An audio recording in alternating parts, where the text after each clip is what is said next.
Hello and welcome to the heart of Atlanta, Georgia at the beautiful OTE Arena for the OTE Combine fueled by Gatorade. It is time for the OTE Combine where it all goes down, and it's happening right here, right now. I go by the name of Snipe Jones. Joined with me is my guy, Overtime Tom. What a special day we have. It's good to be back with you, man.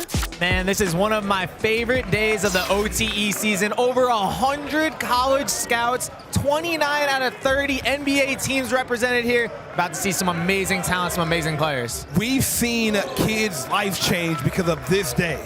An opportunity to not only be seen by some of the best colleges in the nation, but also NBA representation. We know TK, Talen Kinney, is one to watch. He's been absolutely insane this summer, and I'm expecting him to stay hot throughout the rest of the season. Early MVP candidate, in my opinion. 100%. The RWE point guard, the most popular player in the country, but also an amazing player. He had a big summer after a great junior year, but everyone wants to see what's he going to do, and he hasn't picked a college yet. Yes. So we have about 100 colleges here. I think everyone would love to have Talen Kinney on their roster. As you mentioned it, man, over 100 scouts and GMs in the building. We got 29 of the 30 NBA teams in the building. Just one good day could change your lifetime. We've seen it happen. We've seen guys come in, not even on draft boards. Our own Siamese Calderon came in. Nobody knew who he was. He's at Kansas now. Yep. Things happen in this building. 100%. And look, we've got some of the returners, the Talen Kinneys, the Romello Hill, Diamond Blasi. We also got some new guys here who we've been hearing a lot about, some 5-stars, some 4-stars, but it's going to be the first time we get to see someone like Gabe Nesmith out of Florida. We get to see Anderson Diaz, the point guard out of New York. I'm looking to see who's going to be that guy today who's going to shock everyone and walk out of here with about a billion offers. And Tom, even though we're excited to see who's going to dominate this year, we can't go too fast because last year was one of the best seasons we've ever had in this building. Season 4 of OTE was one to remember. We've seen some of the most dynamic plays by some of the most dynamic players in the country. And I'm sad that a lot of those guys are gone. I miss a lot of them. I know you and I have been keeping in touch with these guys. We see Cole Rosario flying for a dunk there. Look, it was the YNG Dreamerz season last year. The Reapers were great. You know I love Malik Thomas. One of the best seasons we've ever had at OT. And speaking of one of the best seasons ever, what about one of the best shots ever in this building, or maybe even one of the best shots in high school basketball history with, Eli Ellis, game-winning shot, and now he's at South Carolina. I mean, look at this. At South Carolina, and we have a lot of guys who are at big-time programs right now. You see Sean Abayev, obviously, with Cincinnati. Malik Thomas at Arkansas playing for Coach Calipari. I'm excited to see what Amari Evans is going to do at Tennessee, but the talent, we refuel every year, but that was a special group that's now in college. Very special group. Even though we missed these guys, I'm very excited to see this new batch of talent that we have right here, right now. I mean, this is what it's all about, and it's the beginning of a brand new season as we watching these guys go at it. I tell you what, we was here last year. The hunger is here. I can see it. Everybody's enthusiastic. The energy is high in the building, Tom. These kids gonna get off it. Look, you can feel the energy, and of course, for anyone that's tuning in for the first time, this is OTE Arena. We have 30 of the best high school basketball players in the country here today. All of them are Division I players. All of them are potential NBA players. And you know, there's just a lot of talent, and you can feel the energy. They're all excited for each other, all cheering each other on. But, you know, there's going to be a few guys that stand out. Now, listen, obviously, for all my OTE fans that's tuning in, we have a lot of newcomers that you guys are going to be very excited to see. I'm going to name off a couple that's jumped off the map for me. Ty Sutton is a kid from Philly, tough nose, two-way player, and very crafty. Also, we got to keep our eyes on Gabe Nesmith, who Coach Doug told me himself could lead the entire league in scoring. Not to mention JJ, a.k.a. Jeremy Jenkins, 5-star, 6'9". He can guard the 5, but play the 1. The City Reapers might have a case to be one of the most diverse teams in all of OTE. Yeah, it's interesting with the Reapers. They lost a lot of talent, Malik Thomas and Amari Evans, but they've refueled, and they're a little young. Like, all the guys you just mentioned are going to be juniors, class of 2027, but no shortage of talent. It reminds me kind of those Thompson twin teams from back in the day when the Thompson twins were obviously on the Reapers and probably had the best team in OT history. But I like the guys you mentioned. I mentioned some of the ones that I'm looking for earlier. Number 1, Anderson Diaz. He's on the sideline right now in a little hoodie. He's a point guard out of New York City. everyone talks about how shifty he is, that he might be the best player out of New York City since Ian Jackson a couple years ago. Man, that's high praise right there. Absolutely. So I'm excited to see him. You know, look, they're going to do some shooting right now. The way this day is going to work, they're going to do some workout, like some drills, mostly shooting, one-on-one stuff, all easy things for them. But then later today, we are going to see these guys go live. We're going to see 3v3 scrimmages and eventually 5-on-5 scrimmages as well. So make sure you stick around for all of that, because when these guys, the drills are great. Everyone here is going to dominate drills. They practice these days. They worked on it. But once we get into gameplay with the 3v3 and the 5v5, I think that's when we're going to see guys separate themselves. You know, we talked about these guys performing at an all-time high, and it's a lot of pressure to perform under these lights. But for a guy like Trey Nunn to not only be here performing under these lights, he's already proved he can do it by winning the Dream Challenge. We have some of the best high school players, over 20,000 applicants, Tom, and he stood the tallest out of all, and he's locked in now. He's looking good. Jump shot looking good. He's just as consistent, if not even better than when I've seen him at the Dream Challenge. Yeah, look, a guy that, like you said, 25,000 people applied for the Dream tryout. He's the guy who won it, came in here, tried out against a bunch of other top players. He's a shooter. He has already a college build, a lot of confidence, but he was the last player to sign, the last player to get in the building. So it's been amazing to see kind of how he's probably got a chip on his shoulder a little bit. He's going to be the underdog at all times, but he might be the best shooter in all of OTE. He just might do it. Comes from a long, rich history in a basketball family. Just in case you didn't check out the Dream tryout, let's see how it all unfolded. Tryout will be... Coaches have announced that they have their decision.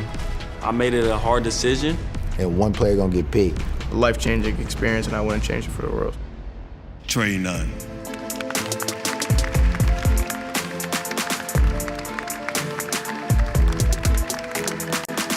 He calls my name, and I blacked out a little bit.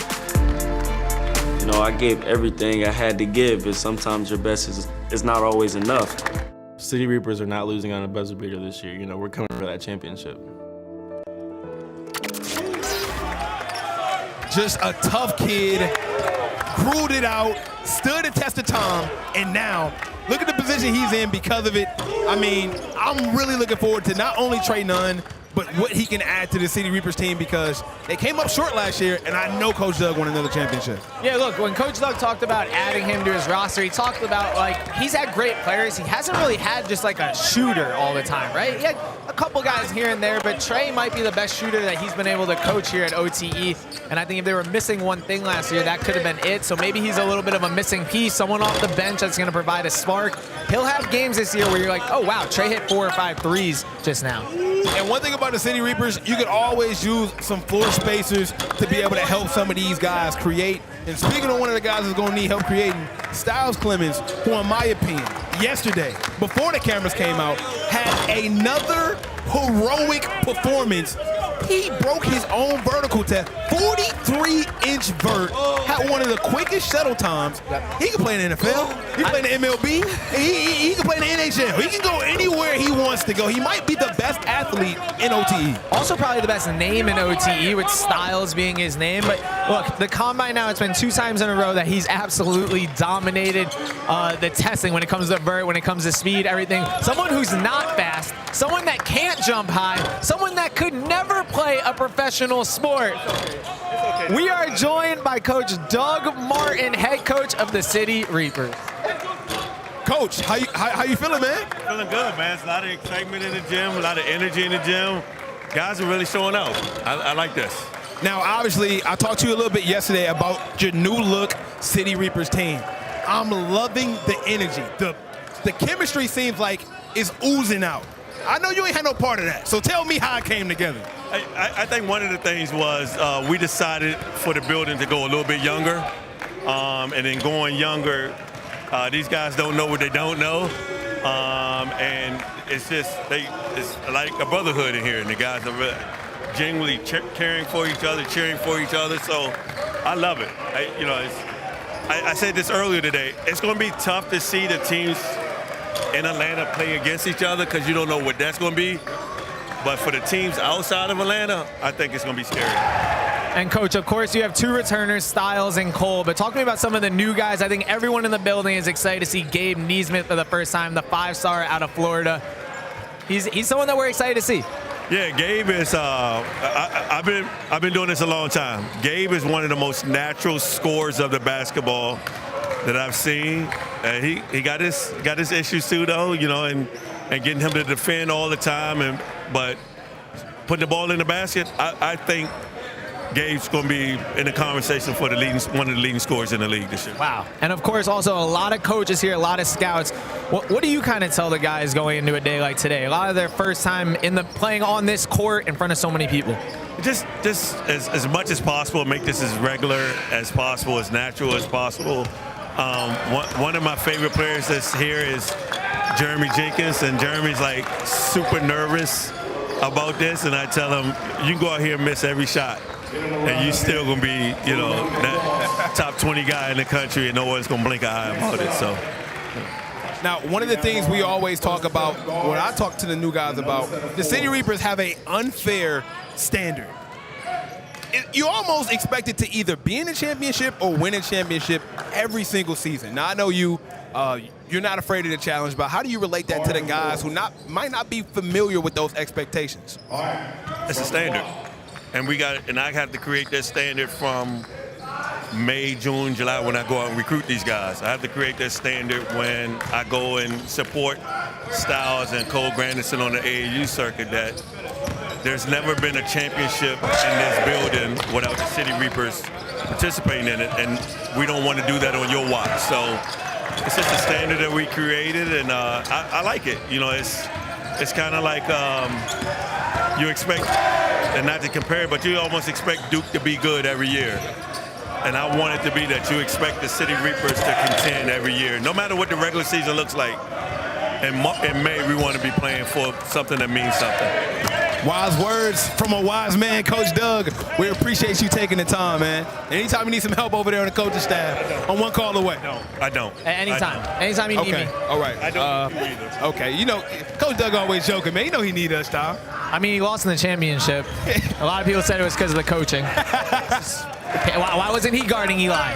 Couldn't have stopped that game winner? We just seen Group 2. Now Group 3 is added, and now we are able to see Gabe, Nesmith, as we mentioned. Easy two-hand dunk there. It's a lot of talent over here, right?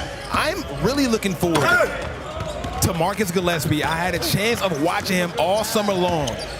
Him playing normal high school kids. Yes. He looked like LeBron. I have never seen somebody dominate an AAU weekend, not a game. Right. I'm really looking. He led the league in three-point percentage last year, one of the best scorers, and now he'll have a new fine role. And I think he worked his way from being off the bench to a starter at the end of the year last year. Yeah. Now I think everybody knows what he can do. I'm curious to see what he's going to be capable of. Yeah, number 7, Marcus Gillespie, the winner of last year's dream tryout, came into OTE. I don't think anyone was really expecting anything. They had a couple injuries, and he took advantage of his moment.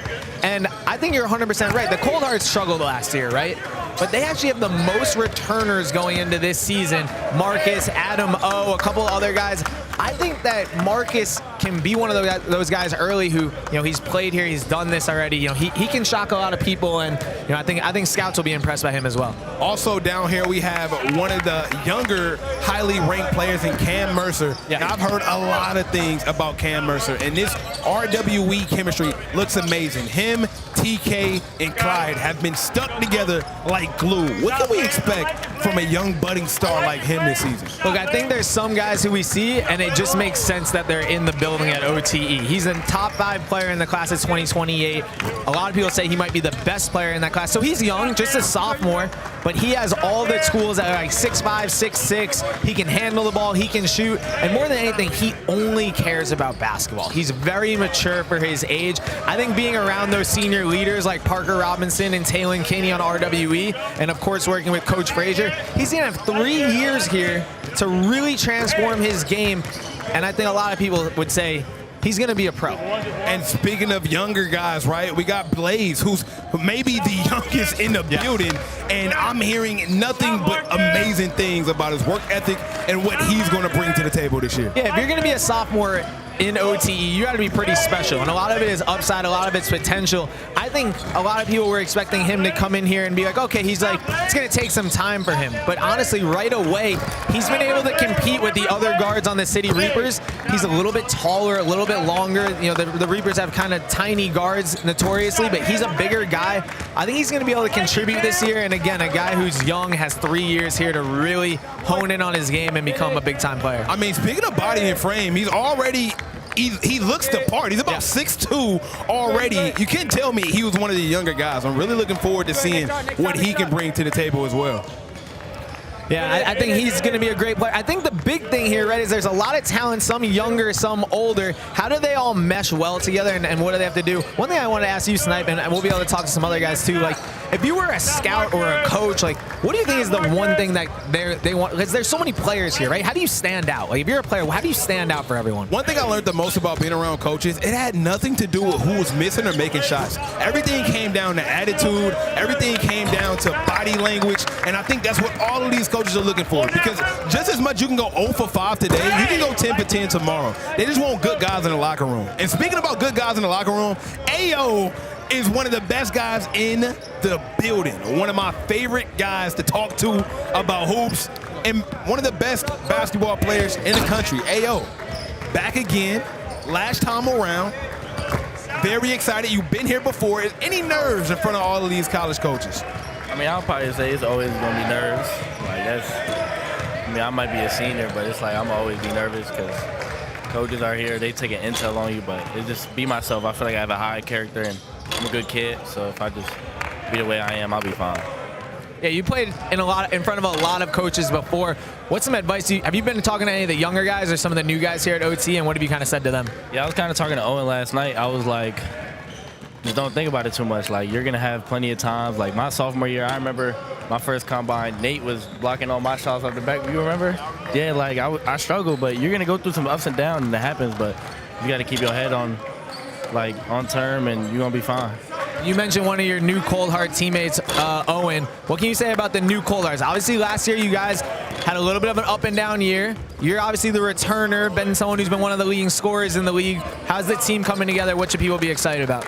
I'm just super excited because I feel like we're all getting along well, and Coach is like, he's getting on us this year, and it's just making us a different team. Obviously, he's been in the league for years. Like, he knows what he's doing, and we just follow the game plan. We got a crazy team, and we're going to win games. And now I also want to ask you had an amazing summer, dominating the AAU circuit, getting that confidence, being able to win big games. You know, how is that motivating you and preparing you for this last year? I'll probably just say, like, it got me back to that feeling of, like, just winning games, because obviously last year we struggled a little bit, and I won games my whole career, and I was never at that point where I was always down on myself. So it got me back in the groove, and I was just say we're not going back at that point again. We're just going to keep on going up from here and keep on winning. Ayo, appreciate you, my brother. Yes, sir. I'm really looking forward to see what Coach Norm and the Cold Hearts do. I doubt they lose like that again this year. It's kind of hard to double back. It's impossible. They lost a lot of games, all close games, but I think they'll turn it around. Now we're joined by my guy Clyde Walters is in the building, a.k.a. Flying Glizzy. Do you care to tell the people how Flying Glizzy came about? So basically, it's a brotherhood. Me and my homeboys, they started when it was in high school. It's called GG, called Glizzy Gang. So shout out GG. Shout out to the Glizzy Gang. You are officially a part of RWE, the most popular team in all of OTE. But with popularity comes expectation. What are you guys going to do this year, and how are you feeling about the new team, the chemistry, and everything that's bubbling around you guys? I mean, everybody on the court can play. Every team got talent. Everybody can play. There's not one player on this court that can't play. So, boy, RWE, though, the standard is defense, and we're trying to get back to the championship. And I think Coach Frasier, your head coach at RWE, he's been really excited about how your preseason has gone so far. What's it been like the first few weeks finally here at OTE? Obviously, you're a new player. It's been great for real. Just trying to find that rhythm, that flow, and just keep flowing and keep going, stacking my days. And obviously, we sure you played in front of a lot of college coaches, had a lot of opportunity. But since this is your first time doing an OTE Combine fueled by Gatorade, what has this experience been like for you? Over 100 college coaches and 29 of the 30 NBA representatives in the building. I mean, it's just a regular day, you feel me? Just a regular day in the gym. If you put the work in, it's going to show out here, so just stay in the gym. Confidence, huh? Gotta love it. Been doing his thing. Cloud, we appreciate you, bro. Good luck today. Have fun. Yes, sir. I think that's been like the normal sentiment we've been getting from majority of the players. Because regardless of who's sitting down watching you play, it's the same game. Yep. The court's the same size, the rim's the same size, the ball's the same size, the rules don't change. And I feel like also it shows that like preparation is key, right? These guys have done this whole entire day before. They knew what to expect, and you're seeing it so far early here at the Combine. All right, man. My guy Dakota is in the building. Dakota, I got to be honest with you, man. The first thing I heard about you when I came in this door is that you went above expectations. Nobody knew you could shoot the ball that well. How excited are you to not only come on the scene here at OTE, but to make an impact and help a team win? Man, truly blessed to be here. It's a great place to be. I've been working on my game a lot, and excited to show everyone what I can do, to be honest. And obviously, it's your first time here at the Combine. What's it been like so far getting ready for this? And like, what have some of the other guys who have maybe done this before said to you? They just said, stay focused, bring a lot of energy. Coaches love that. And, you know, hit shots. Got to be consistent. Now, for something like this, any nerves? What's going on through the mental, right? Big opportunity, but, you know, it's still the same game. A little nervous, but, you know, that's not going to break me. But, you know, I just want to show everyone what I can do and, you know, be the best basketball player I can be. And speaking of what you can do, for the people who may not know you, what does Dakota bring to a team? Brings a lot of energy. I bring a lot of defense. I take pride in my defense, and I get hit a lot of threes. You know what I'm saying? And obviously you're gonna be on RWE playing with Talen, Kenny, Romello, Parker Robinson, some more popular players, and you yourself, obviously a hooper, but also a big-time content creator. Like, what's it like being around those guys and getting to know all of them and like navigating this basketball world, but also like wanting to make content and do different things like that? Super fun people. You know, when it comes to the court, we all lock in, but off the court, we make our fun videos, and it's just a whole lot of fun. Well, thank you, man. We appreciate you for joining us. Good luck in the rest of the workout. Man, what a great time at the OTE Combine, fueled by Gatorade. We are seeing these guys go all out. And right now, we're seeing Gabe Nesmith get some jumpers up, man. Let's see what this group talking about down here, Tom. We got number 35 down there, Gabe Nesmith, out of Florida. Probably the highest ranked player in the 2027 class that OTE signed this year. He's like, he can do a little bit of everything. He could be a shooting guard, maybe a small forward. If he's got to play big, he can as well. And maybe probably one of the most athletic players that we've had in a long time. Speaking about playing big, we got one of probably the best summer anybody's had in this building. Asher Elson skyrocketed Abu Dhabi, right? Got a chance to play abroad, and he has gotten even taller. I think he's a legit 7 foot. By the way, look at him shoot the basketball at that side. I'm telling you, he has NBA written all over him. At number 99 here, he's a big guy who can shoot. He has all of the tools that you need for an NBA, right? He can be like a stretch four or a wing. I think his whole thing is like, how can he just keep getting more reps, keep playing against really good competition? And I think he learned a lot last year, getting a lot of time in OT, and honestly struggling at times. But like you said, a big summer, and I think going into his final year here, like every scout here, every scout here is watching him. Absolutely. The moment he grabbed the microphone, said his name, where he's from, I mean, who doesn't want a potential 6'10" wing player? I mean, sign me up, Tom. So please sign me up. We also got Jeremy Jenkins down here as well, who Coach Doug told me himself he can play the 5 and play the 1. He's a 6'9", class of 2027 with all the abilities in the world.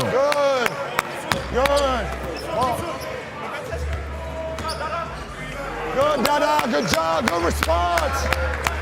JJ, you guys will be up. I'm here.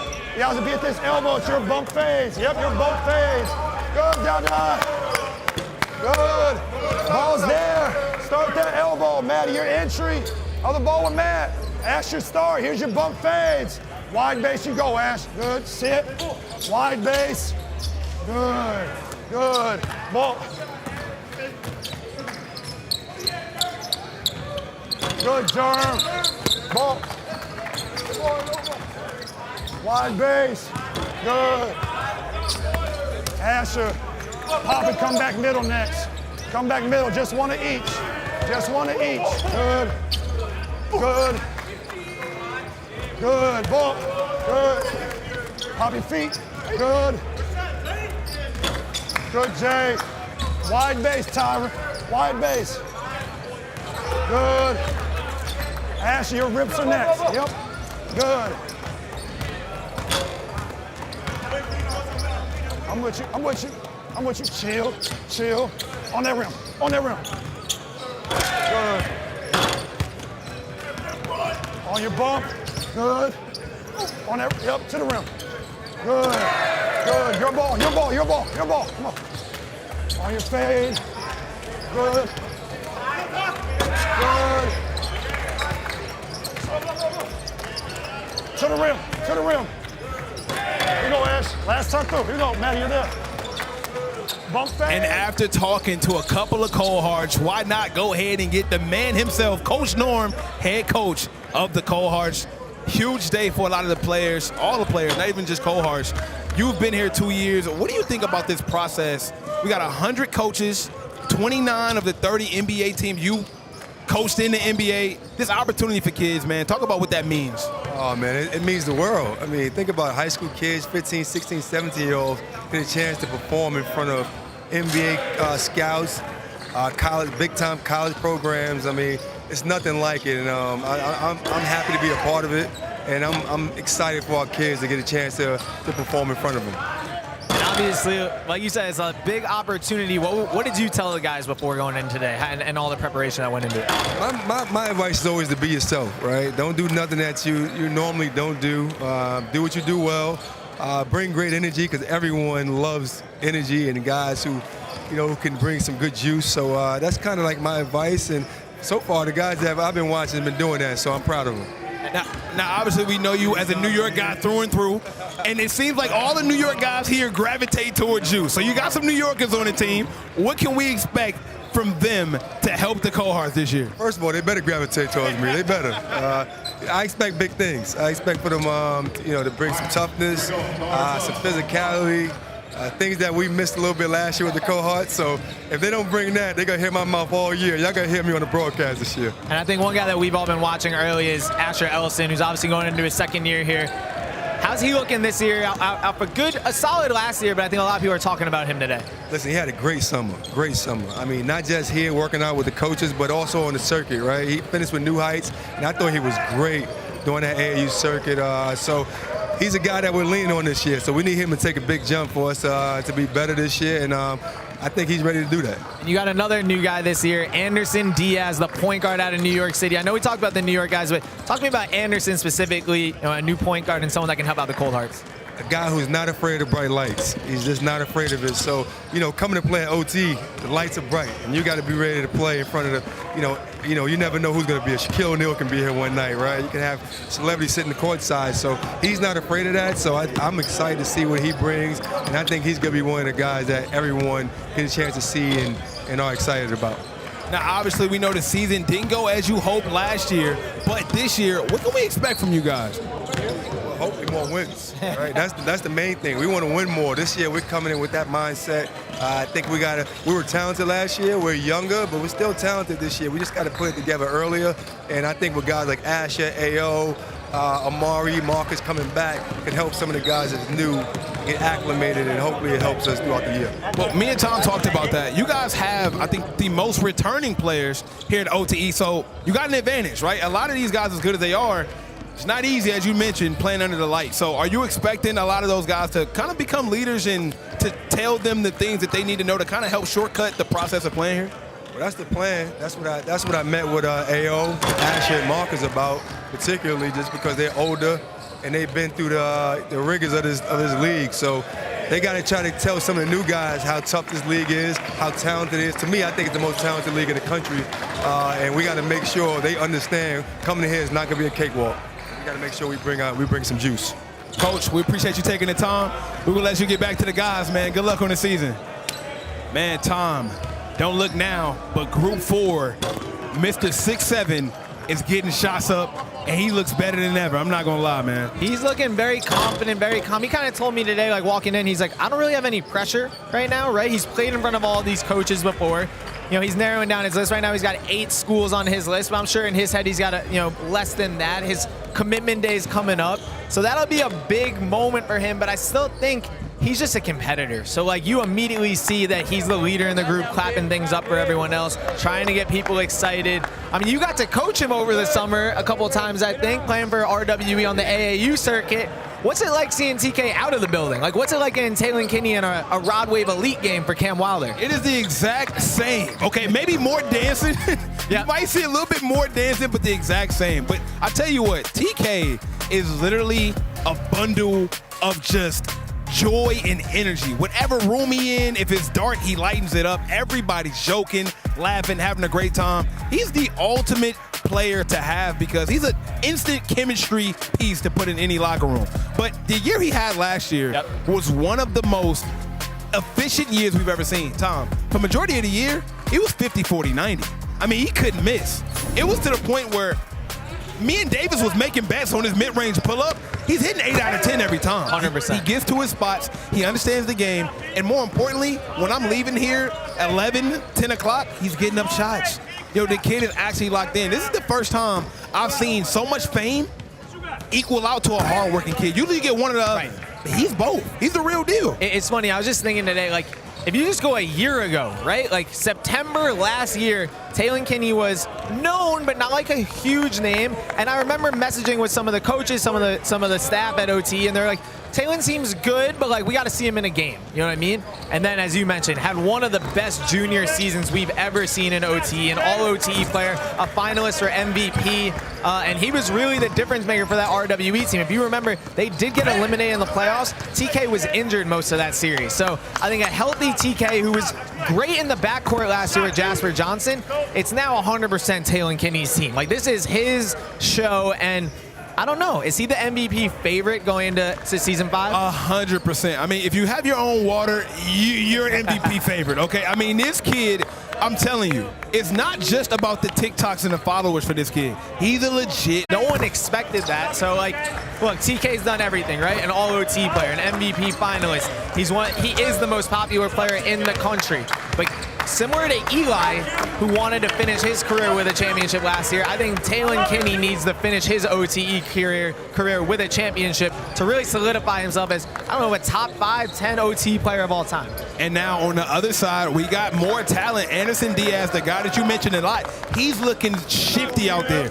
The way he handles the basketball, I can't wait to see him in 3v3s and 5v5s. Look at his movement is insane. Also, Romello Hill and the guy that dominated every statistic category, the vertical, the shuttle, Styles Clemens.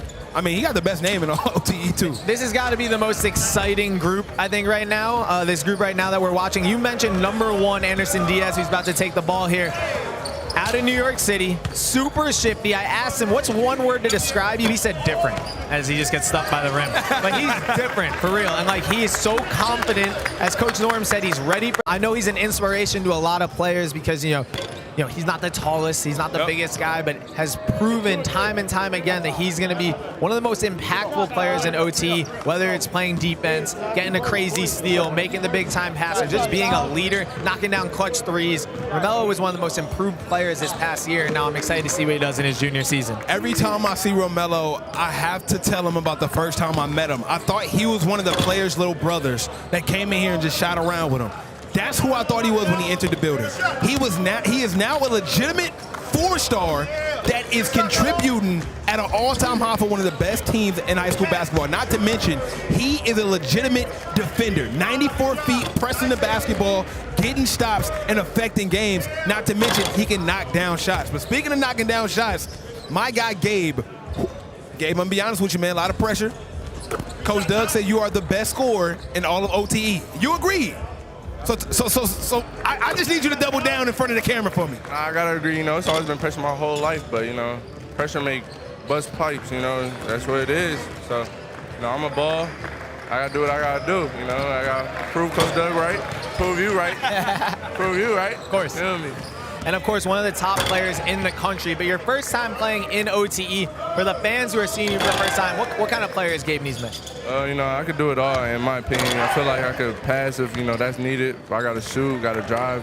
I'm trying to become a better defender now. So, I'm just trying to showcase that I can do anything on the court right now. And the chemistry with you, Jeremy, Ty, it's automatic already. How has the transition been since you got here at OTE? You can start getting along with your teammates, your coaches. Like, help me out with that. Them three, them my guys. You know, I already knew them for like a long time. They're from my city, so you already know we locked in. You know, with my teammates, I feel like since the first day we've been locked in. So I think we're gonna have a real good season. Chemistry gonna be great. You're gonna see a lot of wins. We're gonna see a lot of post-game interviews, all that. Coach Doug Martin, we talked to him earlier. He talked a lot about you, as Snipe said.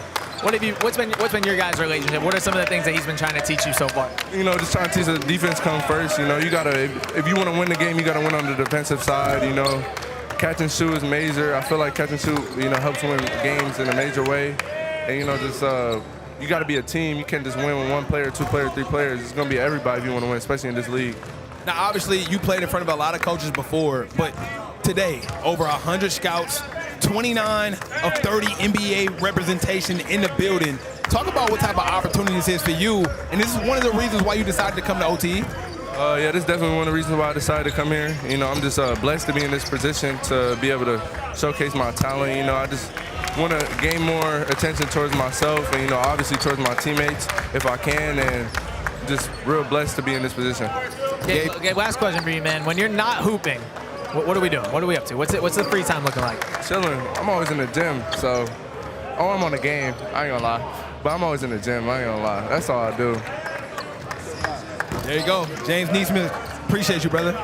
My boy Gabe is a definition of a bucket, man. I like his game. I'm excited to see what he can bring to this team. Like I said, City Reapers is my favorite. They're really fun, that team right now. Like, you know, I'm usually an RWE guy, got different things going on, but we got another Reaper with us right now. The Reaper's just creeping up on us. We just went to Gabe. Now we got Jeremy Jenkins. I mean, you're a huge human. He is very are you a legit 6'9", right? With shoes off. Legit 6'9". You told me you can guard a 5 and play the 1. What can you not do? I can do everything. There's nothing I can do. Now, it's a rumor going around that City Reapers don't have no dogs. They say you don't got no dogs. I heard that. What do you say about that? They just talking. They know what we got over here. I mean, it's the reason why they scared today, man. Every team worry about the Reapers. Worry about yourself. Now, huge opportunity. Obviously, you know, you come in here to OTE for an opportunity to showcase your talent. There's no better time than to do it today. We talked to Coach Doug. He said he talked to you before. You're a little nervous. How are you feeling now? Some shots have went up. You got some drills out the way. The nerves still there, or are you still trying to figure it out? Nah, I don't know what Coach Doug talking about. I was never nervous. I ain't gonna lie. I'm built for this. But there are a lot of scouts here. There's a lot of different things. What do you want to show them? Like, what do you want everyone to walk away and think about Jeremy Jenkins? Damn, that kid's good. More than good, to be honest. We need him in this program. And you know, you're obviously, I feel like you're competitive, and you look around at all the other guys. Who are some of the other guys, whether on the Reapers or some of the other teams, that you like to compete against, or you've been impressed with so far? On my team, really Howard Williams. I mean, a lot of people sleep on him, but he really one of them. Like, he showed us in practice, like, it be times we practice quiet, like nobody like scoring, and he just wake the whole practice up and everybody back in that mode now.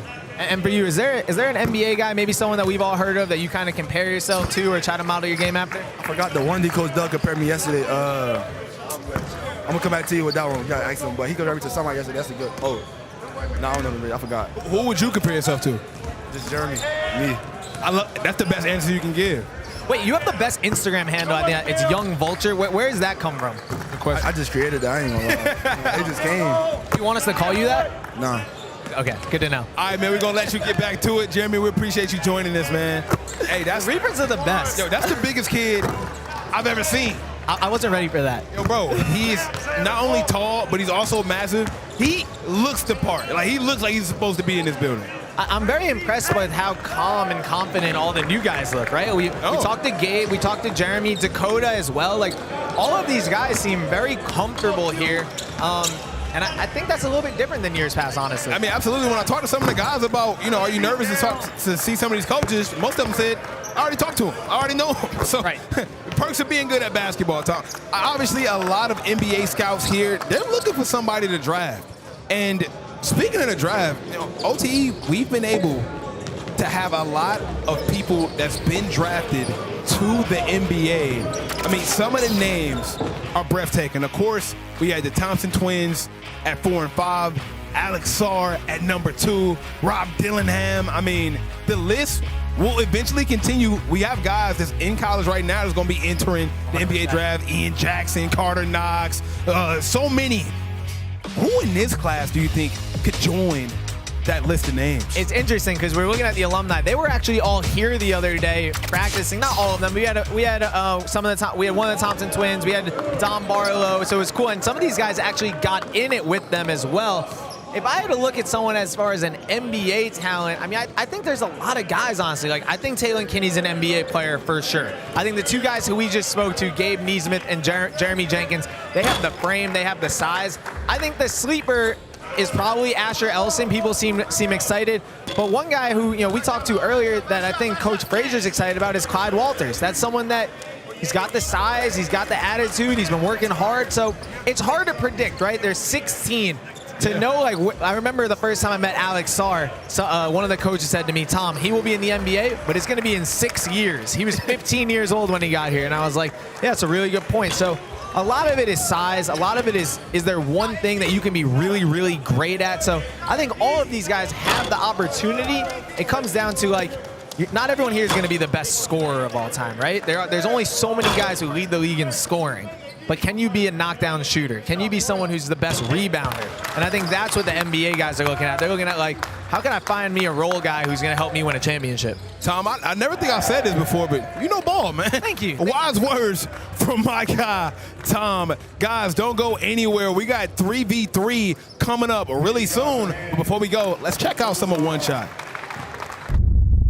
Did you always want to be famous? 6, 7!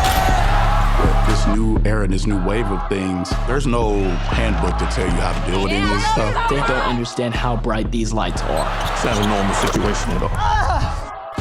10 seconds left for the OTE Championship.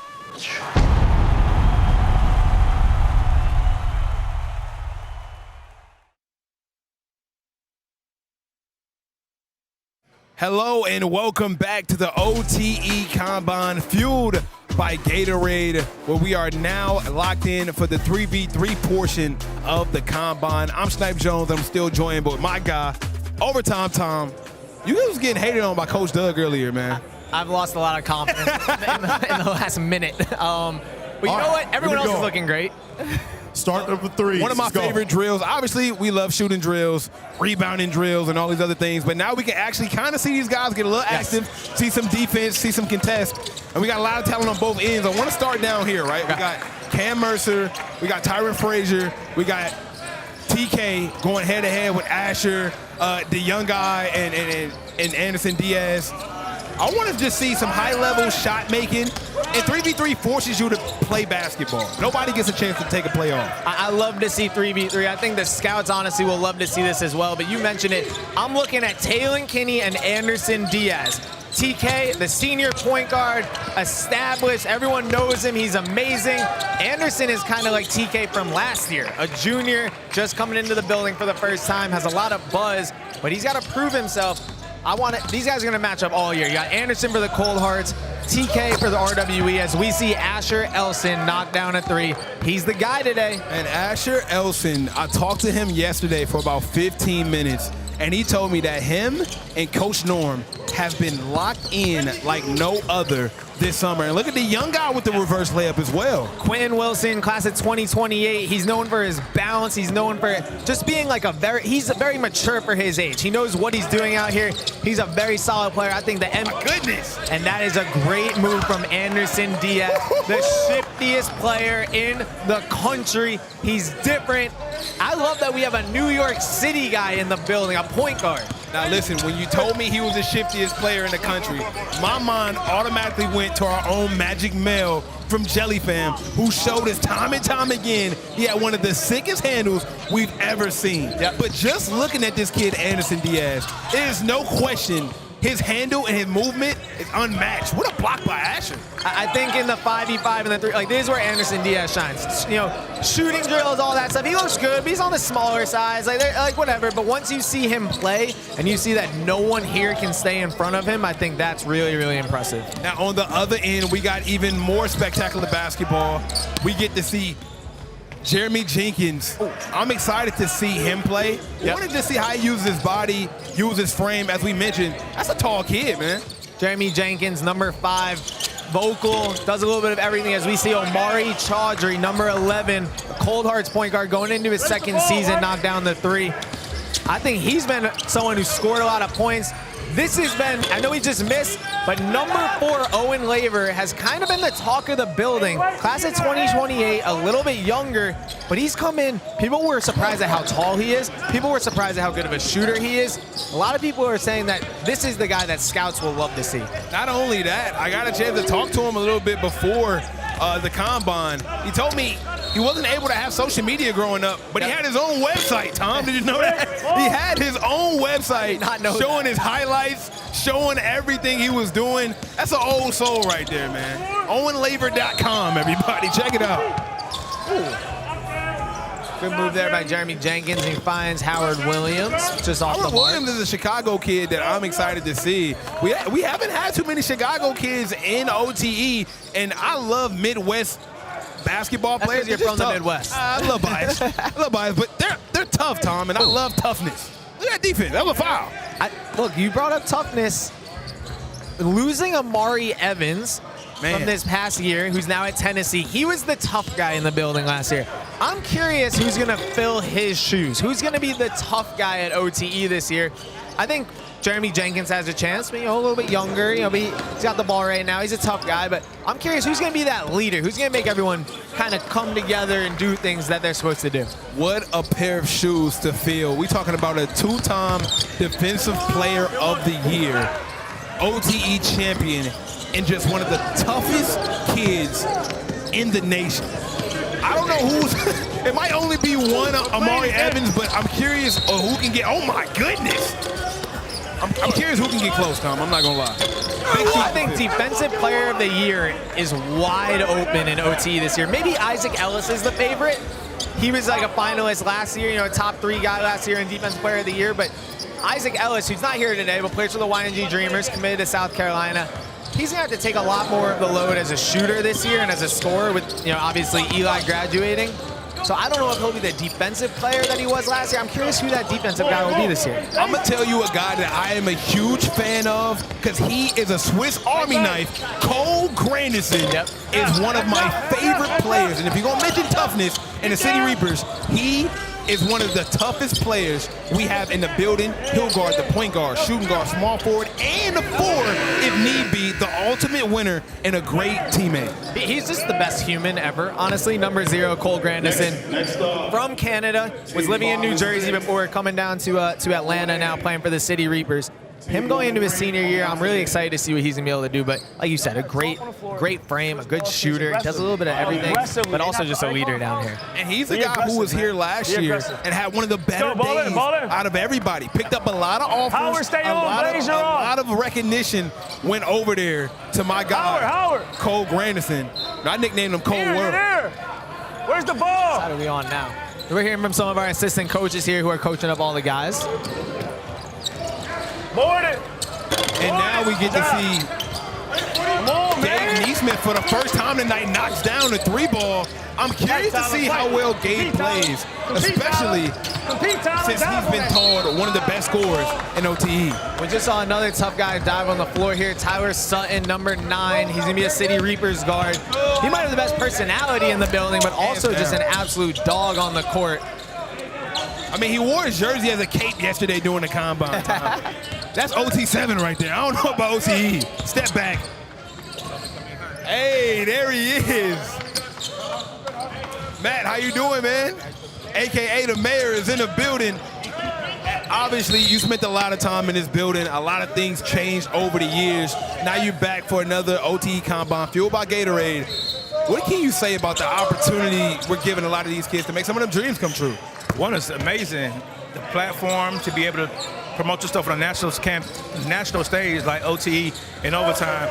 2, playing in front of all these NBA scouts and all these college coaches. It gets no better than this. There's nothing in here but personnel, a little bit of family, and that's basketball.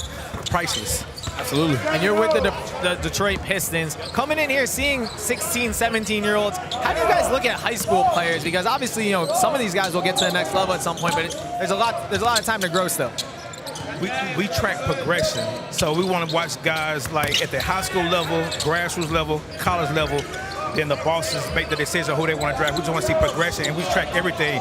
And by the time you take 2 blinks of guys in college, you be like, oh man, I ain't. So we just watch how they was at OT, how they was in the grassroots sector, how they in college. We just see the progression, and guys mature. These players won't be the same players they are 2 years from now, so we just want to keep tracking and stuff like that.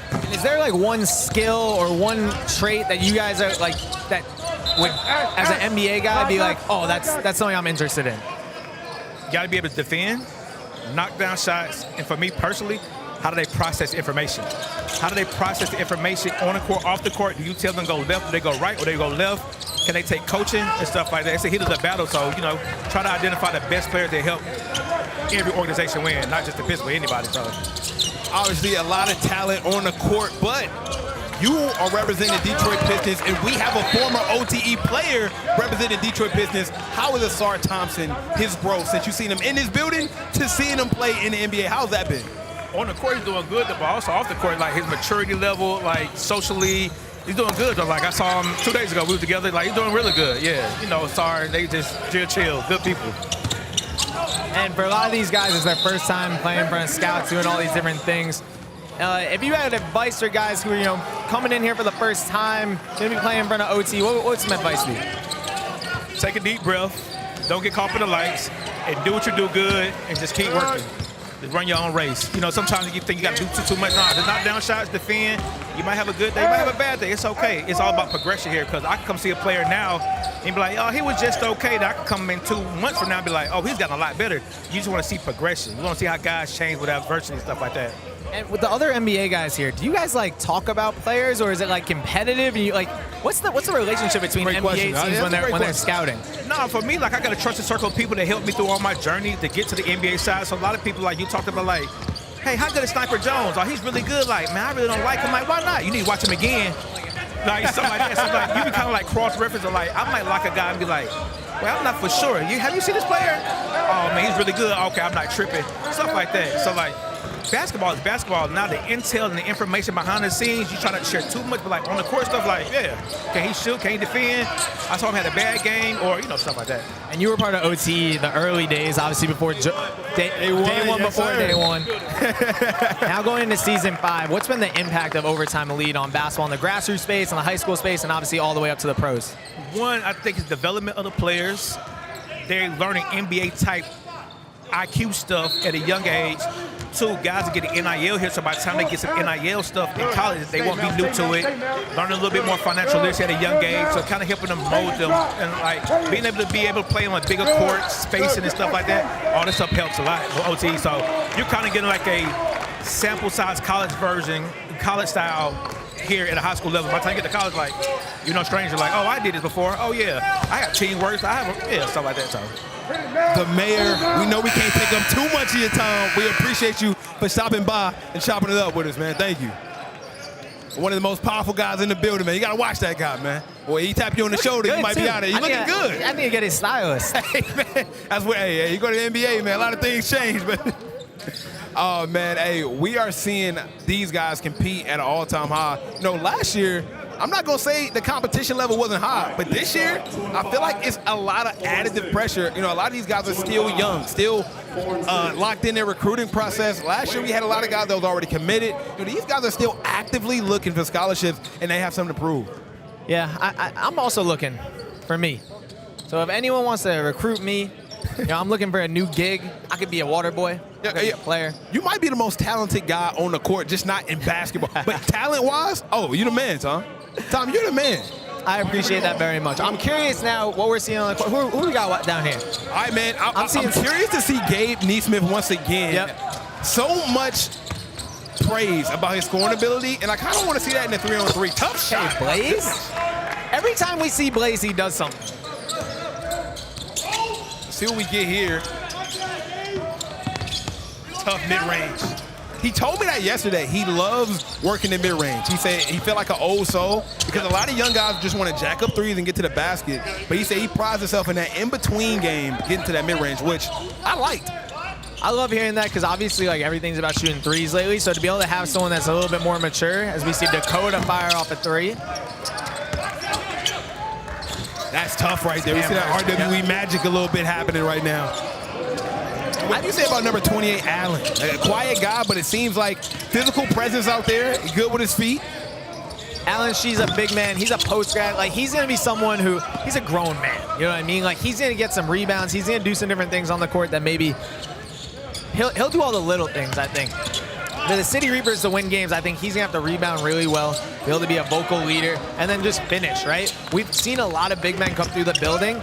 The ones that have thrived have been able to finish, whether that's with a dunk, whether that's with a layup, whether that's off the lob. The guys that struggle are the guys who, you know, maybe are a little bit softer and can't and aren't able to finish at the rim.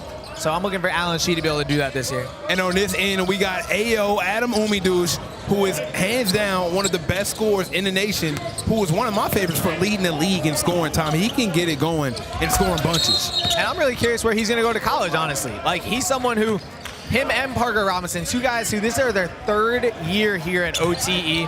AO on the Cold Hearts, Parker on RWE. And we haven't heard exactly where they're heading yet. Obviously, they're still in the recruiting process. Adam got to visit Oregon last week with Talen Kinney, so it'll be really interesting. I mean, like a lot of these coaches, it's their 10th, 20th, 30th time seeing Adam O play. But is there someone who sees him today and is like, oh, actually, I need that guy? Like that's going to be the star in my class. Went to go visit Oregon with TK, headed to Villanova today. I mean, he's got more offers than me going to prom, Tom. I mean, it's just so many people wanting them.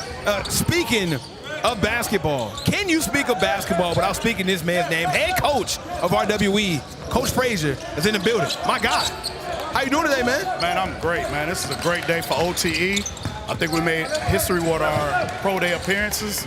So this is dope, man. I love it. Now, you are one of the key focus on working with these guys on a day-to-day. Skill and development, you've worked with some of the biggest names in basketball, the Bradley Beals of the world. I mean, I could be here all day, but I ain't got the time.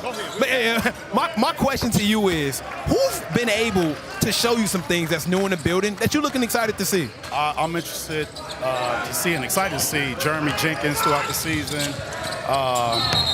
Clyde Walters is another name. I mean, this kid right here we got some dudes in this building, man. So I'm excited to see everybody. And of course, the guy who's back, Talen Kinney. He's in his second year being your guard on RWE. What's his progression been like? Obviously, coaching him beginning of his junior year, seeing everything he did this past season, seeing him this summer. Where's he at? He has matured so much. He's leading.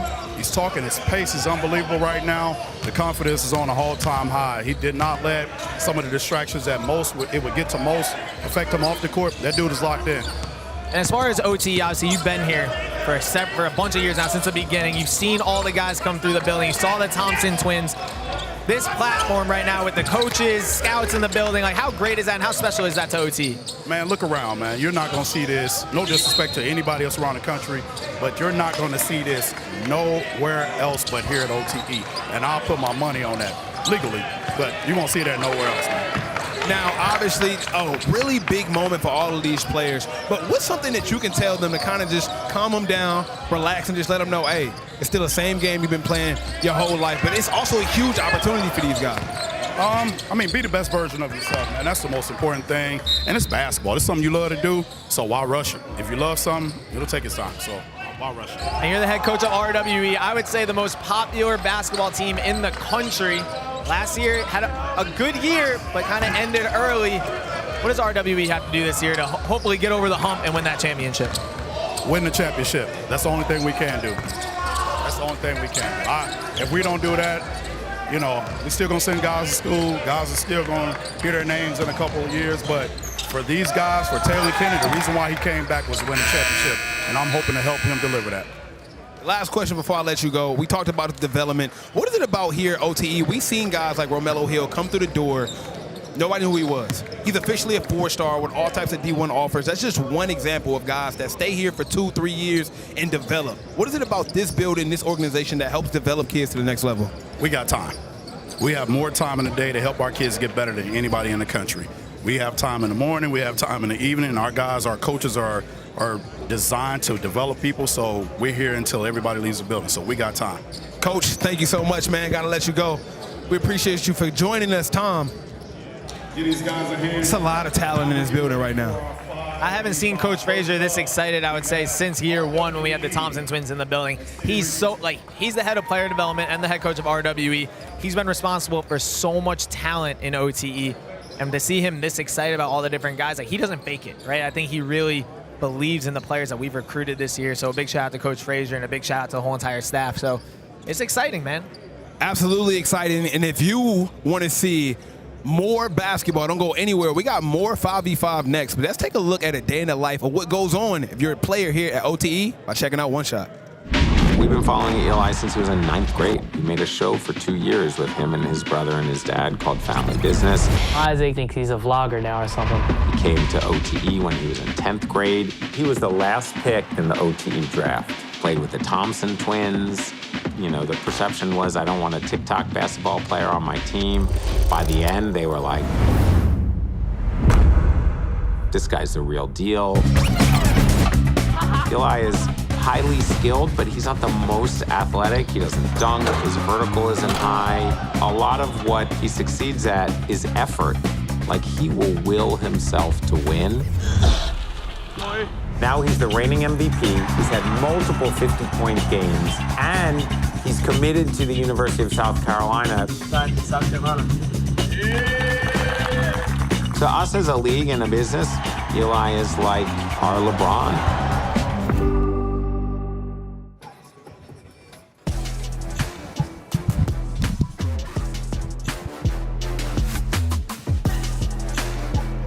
Part of it that we saw in film is as this went to go screen, our screeners defender, we stayed here, and our on-ball defender, we never flipped our hips. We got to get our chest to the sideline. Screeners defender sprint there. You know that whoever's guarding here has your nail and your early tags. Does that make sense? Hey, the other part, play hard as you guys go through. I'm going to sub every couple of minutes. It's a 10-minute game, but I think only one timeout.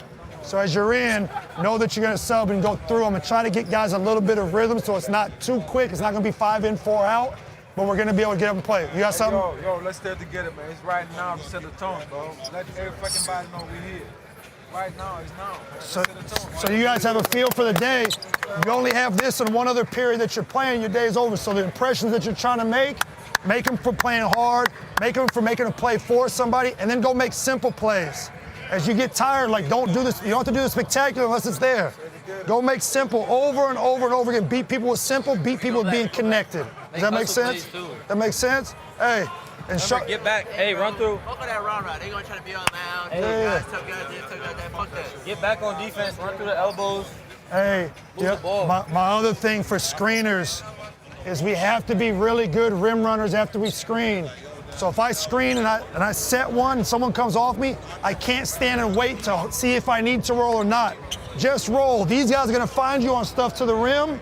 They're gonna find you on pocket passes. But if you don't roll, you and your man are clogging up traffic in the paint. Cut all the way through, we make simple plays on the backside. Does that make sense? You guys know what we have? Hey, I'll give you this one other one to make you guys look like you're really connected. We have been through 9 practices. Any chance you get, come together. Any chance you get, come together and talk with us. Free throws, the dead ball, talk it. You see someone gets it going, learn how to put a fire out by knowing, I bet it's gonna be Gabe, I get it's gonna be Jeremy. Catch. Oh, that's up to y'all, whoever y'all want. All right, we good with the first play? All right.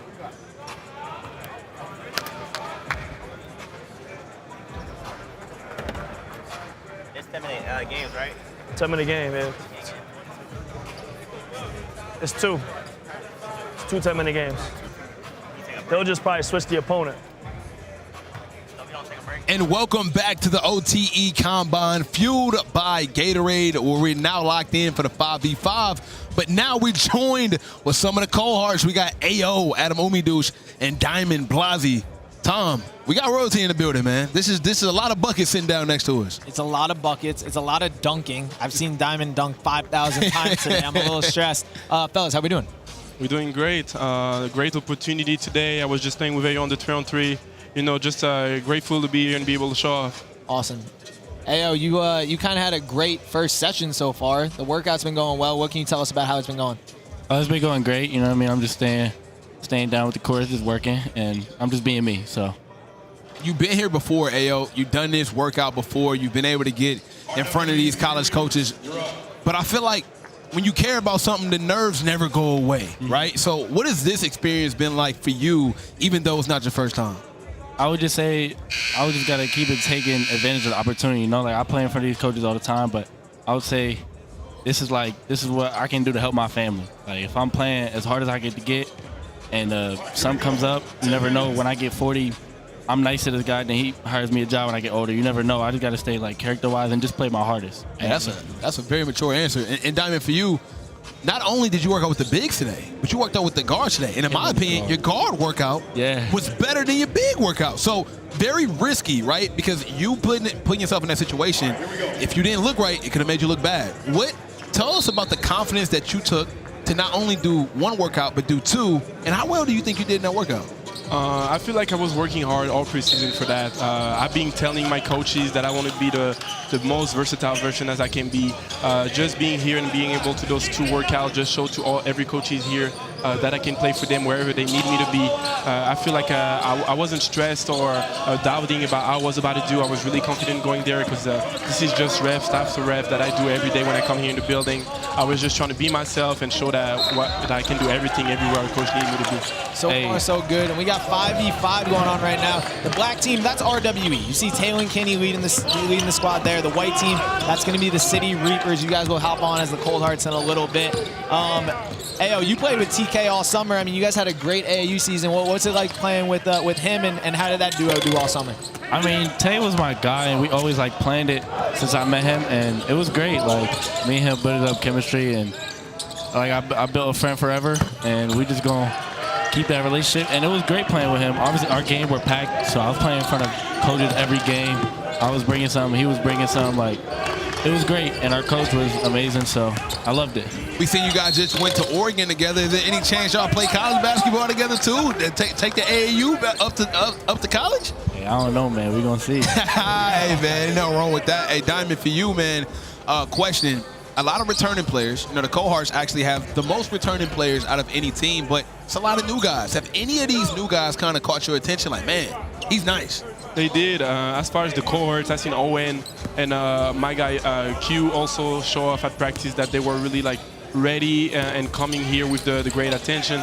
They came every day working hard with the great energy that I expect for a new teammate.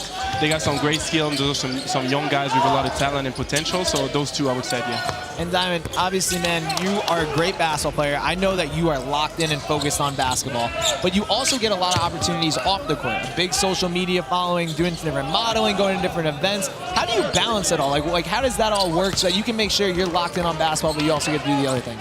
I just always got to make sure I keep the main thing. But, you know, at the end of the day, I'm a businessman. Wherever I can make some money to help my family to success and get a cool life that I dreamed about, I do what I got to do. You know, I be able to travel, meet some new people, and extend my network, which is, I believe, is really great for basketball and outside of basketball. So, you know, I'm just living the dream life that I always wanted to live. So, AO, I'm not sure if you know this, but we held a dream tryout, and over 20,000 people applied to play here. You have been fortunate enough to play here for a couple of years, and knowing that you play in a league that so many kids your age dream of playing in, let them know a little bit more about what it takes to be an OTE player. What's the day-to-day like? You're working out 2-3 times a day. I always hear you have to love basketball to play here. Talk to me more about that. I feel like you just have to love basketball to go into the higher level. I think OTE it's like a college. Like it's really preparing you for the next level, and you really gotta love the game if you want to come here. People make a sacrifice. Like I moved to Atlanta from Virginia. I don't live with my mom. I don't live with my pops. Like people gotta understand that sacrifice, and it's different. Not a lot of kids understand that. They'd be like, yeah, that's my dream, but you're doing a lot for the dream. You know what I mean? So. It all has been paying off, all very worth it. Diamond, obviously, playing for different scouts. When it comes, you guys are gonna hop on the court in a little bit as we see a nice move from TK. Oh my goodness. Finishes it on Styles Clemens. Mr. 7 with a bucket there. When you get out here for the 5v5, what's gonna be your main focus? Like, what are you trying to show to the coaches? I'm just trying to show that I'm coachable, willing to do everything to win. I got some great teammates that I've been building chemistry with. Just trying to show that I'm able to play with whoever is with me on the court. I'll give anything with the great energy, and then wherever the buckets need me, I'll be. Now we see Parker Robinson. Oh! P-Rob! Looking at AO trying to give you some... Look at this amazing dunk from Parker Robinson, who won a highlight of the year award last See, he did it, not amazing me. dunk. He did it. This year, looking to do it again. People like jumping with Parker, apparently. You and Parker are very close friends, man. Like, his progression since when he came in, even his body, he looks a lot stronger. Like, hey, man, talk to me about you and Parker's relationship and how better he's got since being here. I mean, me and P-Rob, like, we always grew up together, and we're, like, both gym rats. So I feel like when we both saw the opportunity to come to a place where you just going to be a gym rat, we couldn't say no to it. You know what I mean? So, and P-Rob took advantage of it. You can see his body. He's like 200 pounds or something. He's huge, like 6'4", 6'5", and built. And he can still shoot the basketball, play at a high level. That's been my guy for a minute. As he gets to his spot, gets his shot, and he's going to the line. He's also been like... Let's look at his dunk one more time, though, man. P-Rob showing the bounce. Remember the first time I met him, he was telling me he had bounce, but he was just more in a catch-and-shoot role. I didn't believe he had bounce, but I'm a believer. Hey, that's very impressive. And I'm sure for the scouts, like, you don't look at Parker and think athleticism always, right? I think he's like a shooter. I think he's been a great leader. He plays defense really well, and I think to be able to show that part of his game is also crazy. Even diamond like that. Hey, when a dunker like you dunk, that's how you know you're doing something right. Right, you know it. All right, now we get to see my guy Ty Sutton, who one of the funniest kids in the building. I'm curious to see how Willie play. I've been hearing a lot about his defense, Tom. I want to see it in full effect in this 5-on-5. Oh, Brandon, how did he get that up? Ty Sutton has the most energy of any human I think I've ever met. Is he always on like that? Not normal. He's always on. He's a good kid, though. I think it's a Philly thing, man. It's something about the Philly guys. Yo, you know what's funny is AO's calling people kids now. He's like, he's been here for like 5 years. He's like, yeah, he's a good kid. What can I say? Me and Bobby. Yeah, Blasi. I'm getting Blasi adult. We got a chance to ask Diamond about some of the guys that made some noise. Ayo, you know, you played a lot of AAU with some of these guys, or probably seen them on the scene. Any of the new guys catch your eye? You respect the game a little bit. I would definitely say a bunch of new kids. I know Gabe is really good. I know Germ is good. And also Blaze. Like, Blaze is 15 years old. He was born in 2010, bro. Yeah, Mel. You say he was born in 2010? 2010. That's Blaze a whole new generation. Number It was on that rim. in 2010. Oh my goodness! Look at the defense showing that. He be on that rim like he's 15 years old. That kid, he gonna be special. They're definitely gonna be special. Speaking of special, Clyde Walters using that crazy wingspan to finish. He calls himself the Flying Glizzy, by the way. The Flying Glizzy. Very interesting name. Very athletic. You know, TK is very excited to have Clyde Walters on his team, and so is Coach Frasier. He said they're going to be able to make a lot of things happen out there. I'm not going to lie. Cool. I know, I agree. Like, Clyde was bouncy. They said he stuck his whole arm in the rim. Oh, man. Jeez. We got Gabe Nesmith at the line right now, the 5-star class of 2027, ranked top 12 in the class, knocking down a free throw. He came in with a lot of buzz. Ayo, you think it's warranted so far? Yeah, no. Gabe is really good. He shoots the lights out, plays at a good pace. And he's tough. Gabe is good. I like Gabe's game. Also in the game is the Dream Tryout winner, Trey Nunn. Last year's Dream Tryout winner was on your team, the Cohorts, right? Last year. Now we got Trey Nunn. You guys been around Trey Nunn. Does he fit the building? How do you guys think he's adjust to the talent so far inside? I mean, from what I've seen, he's kind of like a quiet person. He doesn't really talk that much, but I mean, I know they say he's a shooter, so we'll see when we play against him how his energy is. But I'm Dakota in the locker room, so I had the chance to see a little bit more of his personality. Yeah. I feel like he took his chance to come on the spring tryout to show what he had going on, and so far in what I heard, he's doing it. He fits in the role that they have for him, and he's always coming in the gym wanting to work. So I think he came here with the right mindset. Just can't wait to see what he got going on in court. Diamond, we just saw a bucket from number 21, Dakota. I know he's your boy. What can you tell us about his game and what's it been like having him down here in Atlanta? I feel like Dakota reminds me a little bit of P-Rob. He's a white kid that's got a good ability to shoot. He's super athletic, can dunk off one, of two.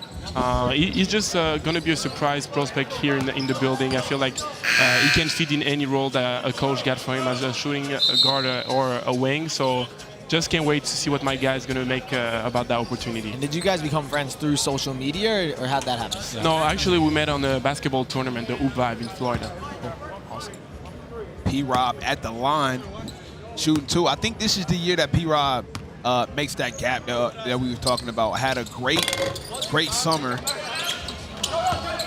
And he's still undecided, right? I was joking with him, like, P-Rob, where we going, man? Where we commit to? He's like, you got to wait and see. Everybody keeping it a secret, man. Yeah, it's interesting this year. A lot of our seniors haven't picked a school yet. I know they will soon. Nice little tip in there. I know they'll pick their spot soon, but yeah, I'm very curious where Parker Robinson will go. Ty Sutton up top. Oh, my goodness. The snatch, the three ball. That is next level. The snatch pull three. Ty Sutton fit for this league. Yeah, that's tough. He already unlocked emotes. He already bought some emotes, ayo. Look at this move one more time. Oh my goodness. And that's a couple steps behind the line. Alan Sheet damn near contested him. Yeah. Shooting like a 7-4 on 2K. You know what that snake you be playing? Like, what? With your build. I got a two-way 3-and-D lock, man. Small 4, 6'8". You perimeter 85 lock. win percentage on that. Yeah. But back to the game. Hey, man, we get to see Cam Mercer. I'm very excited to see Cam Mercer. I heard a lot of good things about him and Peyton Miller. See what they can do out here, Tom. Oh, good pass. Where to find him? Where's Doug? I'm surprised Doug hasn't said nothing. Doug chilling, man. This is like an off day for Doug. Where he at? He's sitting He somewhere would start else. screaming. He'd get a tech in this scrimmage. Oh, 100%. Rightfully so as well.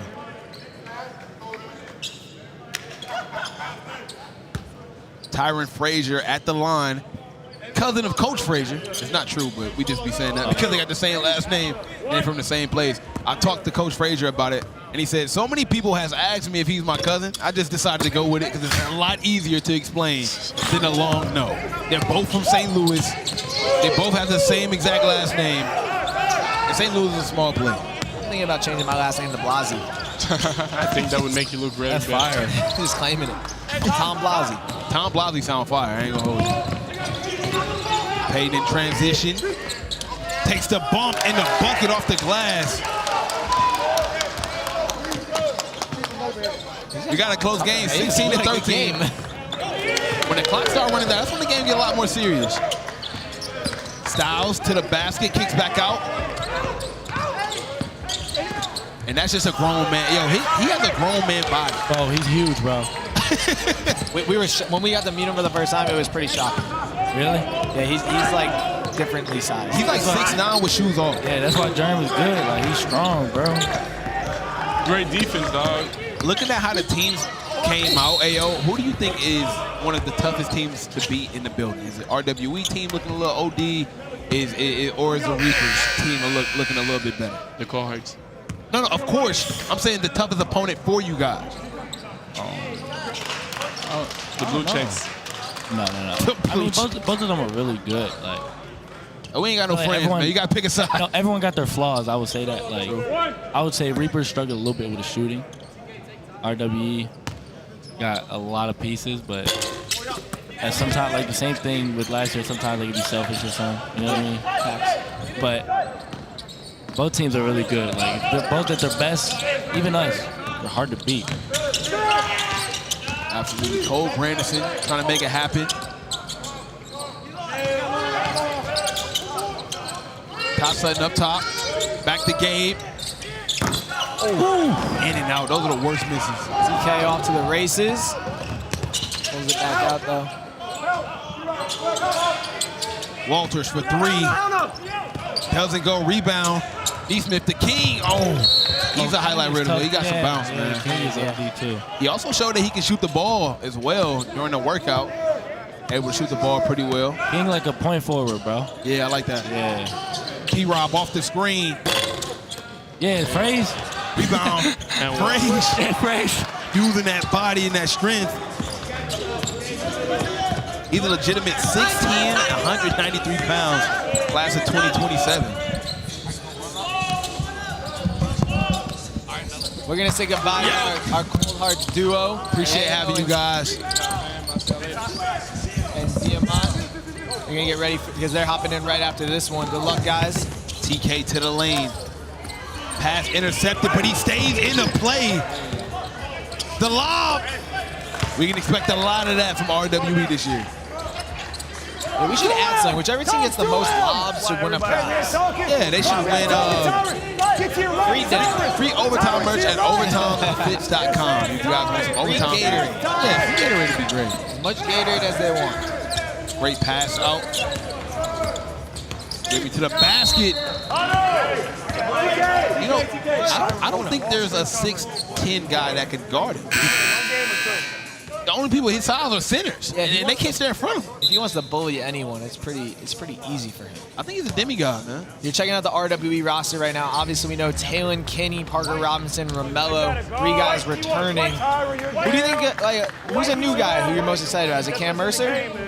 Man, it's so hard to pick from, right? I mean, because Clyde Walters, he fits the bill for just one of the best players in the country, hands down. I mean, look at his frame, 6'7", he can shoot the ball, got crazy athleticism. I think that's the guy I think I'm looking forward to seeing most of this RWE team outside of 2K. Right now, you also see Peyton Miller with the ball. It'll be interesting to see kind of where he. That's a great block from Cole Grandison. Peyton Miller, though, a point guard, obviously on the same team as TK. Maybe that lets TK go off the ball a little bit. Take it. Down with the easy layup. Has anybody jumped off the screen to you so far in this scrimmage time? I think Jeremy Jenkins, number 5, just how physical he is, has been really, really impressive. I liked a lot of what P-Rob did. Parker Robinson, number 20 today. I think they both did a lot of great things. But I mean, I think a lot of guys look good. Tyler Sutton with his couple moves has been nice. Go ahead and add Tyron Frasier to that list. Another mid-range bucket as he's showing some versatility out there. I'm pretty impressed across the board, honestly. Like, I feel like this was a really good 10-minute quarter. Like, everyone played pretty solid. They look like they've done this before. Absolutely. No, nowadays, man, we don't have any more dual sport athletes. Everybody just plays the same sport all year round. So it's a lot of basketball being played. Jeremy Jenkins with the rebound. I mean, this City Reapers team is scrappy. Yeah, they're going to be a handful. Like, between their guards, the Ty and Styles, and then having the other bigs. Oh, we got to throw it out. Yikes. But they're going to be a handful. Like, if they can figure out the scoring, that seems to be the City Reapers thing every year. Can they make sure that they score enough points because their defense is always solid? Well, having a guy like Malik Thomas definitely helps. It helps having a scoring problem, right? You got one of the best scorers in the country. Who's going to be that scorer for him now, though, Tom? I know they're talking about Gabe Nesmith. I'd love to see that, but obviously a little bit younger. So it'll be interesting to see who becomes their leading guy. And just like that, RWE able to get the W over the City Reapers in the first 5v5 scrimmage of the OTE Combine, fueled by Gatorade. You know, Tom, I can go for some Gatorade right now. I'm actually dying for some Gatorade. What is your favorite Gatorade flavor? Me, it depends, right? I love the orange, but I'm also a big lime guy. Those are my 2. What color do you consider lime? It's a yellow. Yeah, I call it yellow as well. I know some people that call it green. Okay, that's not right. I've been an orange guy lately. I also like grape. The fierce one. What's the new hydration stuff is great as well. I had one last night because I was feeling a little down. Okay. Yeah. You know, they also have chewables as well. Did you know that? Of course. Protein bars. I like a little bit of everything. The chewables are really good. And now you're seeing the Cold Hearts for the first time. About to see. Hey, thanks, We G. just had a Gatorade delivery. I do love Fruit Punch, a classic. This is why I love OTE, man. You never know what you'll see I mean, thank you, G. What a great guy, man. Let me go ahead and drink some of this Gatorade so I can fuel myself. Yeah, go ahead, get yourself hydrated while we watch the Cold Hearts here about to come on the court. I love seeing Anderson Diaz, #1. That'll be exciting. But obviously the returning guys like Adamo and Diamond, who we just saw, like that's exciting for me to see those guys. I'll take a sip as well. You know, I gotta stay hydrated also. How did I forget to add Fruit Punch to the list? It just slipped my mind. It's the classic. And freezing cold, it don't get no better than this. Different right now. Yeah, who kept these cold? These are amazing. Damn. Look, and now we got Gatorade coming over here. I mean, I feel amazing now. Yeah, I'm ready to go. I'm ready to watch the Put me in the game. But yes, now we get to see the cohorts. We just seen Diamond, AO. They're over here talking to us. They got a hoop, man. Look, they had way too much talent to have such an upsided or downsided season last year. They have no room for a worse season. None. The only place you can go from last year is up. Started out with 8 losses. You'll bump up. They only finished with 3 wins in the regular season. They did make a nice run in the playoffs all the way to the semis, but we got to see a whole different team this year. Absolutely. AD will pitch it. We're flying off of that, and then we're playing pick and roll. Okay? Hey, all the same stuff. We're not going to be running sets, right? We're going to be able to dribble Nova, right? Drag. We got hook. We got quick, okay? All the stuff we've been working on. Have fun. Attitude. Whoever makes the first drive, that was a good play. Whoever made the layup, that was a good play. Put together good plays by multiple guys, not a one-man band. All right, we good. We good. Let's go. Same. Let's go. Reapers. Go touch first. And now we get to see the same City Reapers team get back out there against the Cold Hearts. Now for the Cold Hearts, of course, AO, Diamond Blasi. I want to see Asher Elson. I'm very excited for Asher Elson year 2 at OTE. I believe the sky is the limit for this kid. And I'm really interested to see if what he did in Abu Dhabi and the work that he put in can help this team elevate to more wins.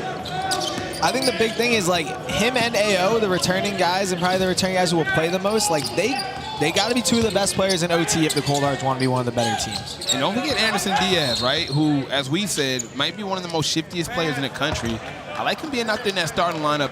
I'm curious to see how they play AO this year because I feel like he's so dynamic. He can play on the ball and off the ball. Yeah. So do you start him at the 1 or 2? And if you do start him at the 1 or 2, how does the offense run? Like, is he off the ball trying to just catch and shoot or just score off the catch, or is he the primary ball handler making things happen? Like, what do you want him, even though he can play AO? I think AO has to continue to be the scorer for them and coming off the ball a little bit. I think last year he got forced into that guard position a little bit when Wei Zhao went out with an injury. But I think AO is probably most comfortable at the 2-3 spot where he can just get the ball, be ready to score and attack. I love his passing. He has moments where he can pass the ball, but I think overall, him having Anderson Diaz, who just misses the free throw there, like as his point guard, a guy who can also score, but I think Anderson's going to put him in a lot of good spots to be able to do his thing. You know, we're all about OR here at OTE, Tom. Yep. How much OR points do you get for rocking a hoodie underneath the jersey? Unlimited. I came in today thinking that that Anderson Diaz would probably be my favorite new player in OTE.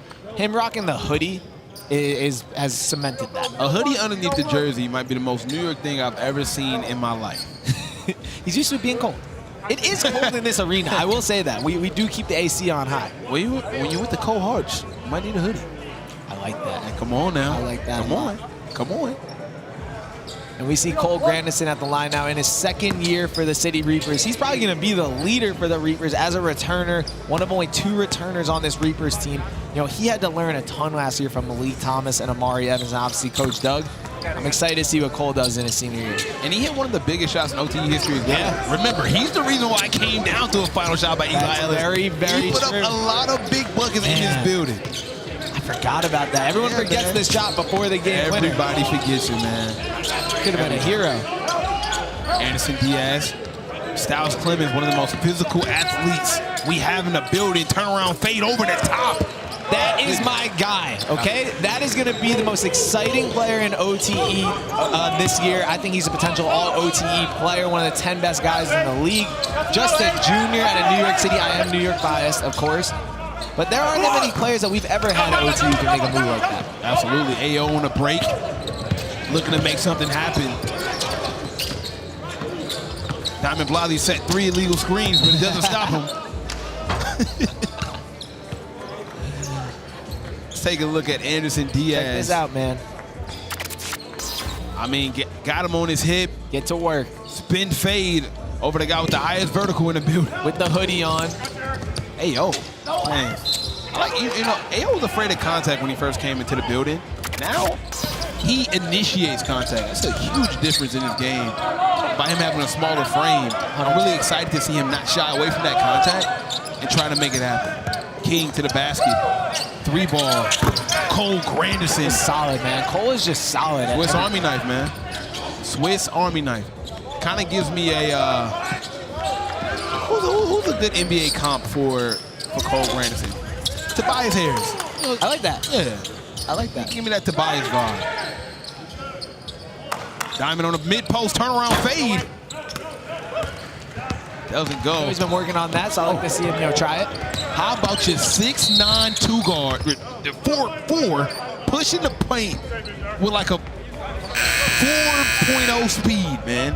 If I'm an NBA scout here, right, and we got 29 out of 30 NBA teams here, you see Jeremy Jenkins. Yep. With his size, his athleticism, he looks like an NBA player.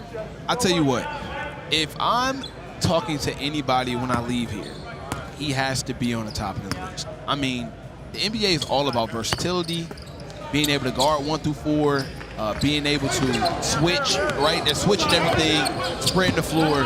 If he can shoot the ball consistently, and look at that defense. I've heard so much about the defense of Ty Sutton, and that was on full display. I mean, he just stole the ball from one of the best ball handlers in the nation. Tyler Sutton, man, out of Philadelphia. He's going to be at the line here. He's probably the funniest player maybe ever in OTE. Got a great attitude. Coach Doug Martin loves having him on the team. One of the top players in the country. But when it's on the court, he is all business. I think he's going to cause a lot of problems for the point guards this year. You're going to see him match up against Talen Kinney. You're going to see him on Anderson Diaz. You'll see him guarding Isaac Ellis, Caden Daughtry. We have the best point guards in the country in OT, and I think Tyler Sutton's going to cause a lot of problems for all of them as you see him picking up 94 feet right now on Anderson Diaz. I talked to Tyler Sutton before the game. He came over here, and I said, hey, man, I heard you're a good point guard. I heard you play great defense. It's a kid. Oh, my goodness. Are you kidding me? With the right. Hey, man, that English that he put on the basketball is insane. That was crazy. We got to see that again. The between the legs wrap to the one dribble pickup. Oh, my goodness. Yeah, that's tough right there. And after he got ripped on the possession before, to come back and go right at him and get a bucket, that was very impressive. Speaking of impressive, we are joined by another top point guard in the country, the most popular player, one of the best players we've ever had in OTE. Mr. Talen Kinney is hanging out with us. Hey, TK. What's good? How you doing? I'm good. How about y'all? I think we're good, right? I'm good, man. I'm just excited to see the growth of TK. You know, I taught him everything I know. Had him under my wing a lot this summer. And, you know, TK, man, you're looking good out there, man. Appreciate you. Yeah, you're looking good. Obviously, you know, a lot of college scouts in the building, NBA scouts in the building. Do you still get nervous when it comes down to things like this, or is it just another day in the office? Nah, it's just another day in the office. You know, they came here to watch us, you know. Most of them seen us play before, so, like, you know, you might have a bad game, bad plays, but it doesn't really matter. That doesn't, like, define your whole day. Like, if you keep going hard, you're good. Now, obviously, you're in the thick of very heavy recruiting competition right now. How has this experience been for you, just to be able to hear from, talk to some of the biggest college programs in the nation? How difficult is it for you to make that decision? It's a very difficult decision. You know, it's one of the biggest life decisions you'll ever make. You know, this is the last time you're picking somewhere and somebody's not picking you. So, like, this can dictate a lot that goes on in my career. So it's a very big decision. And how do you value out the pros and cons of each university or each place? Is it about the fit? Is it about, you know, just going somewhere and being able to be you and not be in a box, right? Yeah, play style, the fit, like the way I fit, the players they got coming in, the coach's background, coaching staff, you know, the team, like the coaches I'll be around every day to develop me. And separate from the college stuff, Obviously, you've had a busy offseason, off the court, on the court. Going into your second year at OTE, what are the biggest things you're focused on for this season with RWE? Just winning. That's all. That's exactly what Coach Frasier said. We asked Coach Frasier the same question. All he said was just winning. There's a lot of tough point guards in the building this year. Obviously, we had it last year too, but Anderson, Diaz, yourself, of course. We saw Tyler Sutton strap up. Like, what's the competition like every day here at OTE? Competition is great every day. You know, they push me to be my best. I push them to be their best. You know, we push each other to get to the next level. TK, I learned so much from you from watching One Shot. So many things I learned about your hometown, your friends, your family. How was it shooting One Shot? Did you get a chance to watch it, and did you enjoy it? Yeah, I enjoyed it for sure. Great. Yeah, they presented me very good. If I'm ever in your hometown, man, I gotta pull up to your family restaurant. Nah, facts. Give me something good off the menu, some good eats. What would you suggest me to get, man, if it's my first time coming in there? I be getting the wings. Okay. A lot of people say the hoagies is good. They got like chicken hoagie, yeah. Okay, that's good food right there. Now you gotta pull up to Grandma's house, the farm. Yeah. You got the pool. They got a little farm. Oh, man. Animals out there. So a little out there in Kentucky, but you gotta pull up.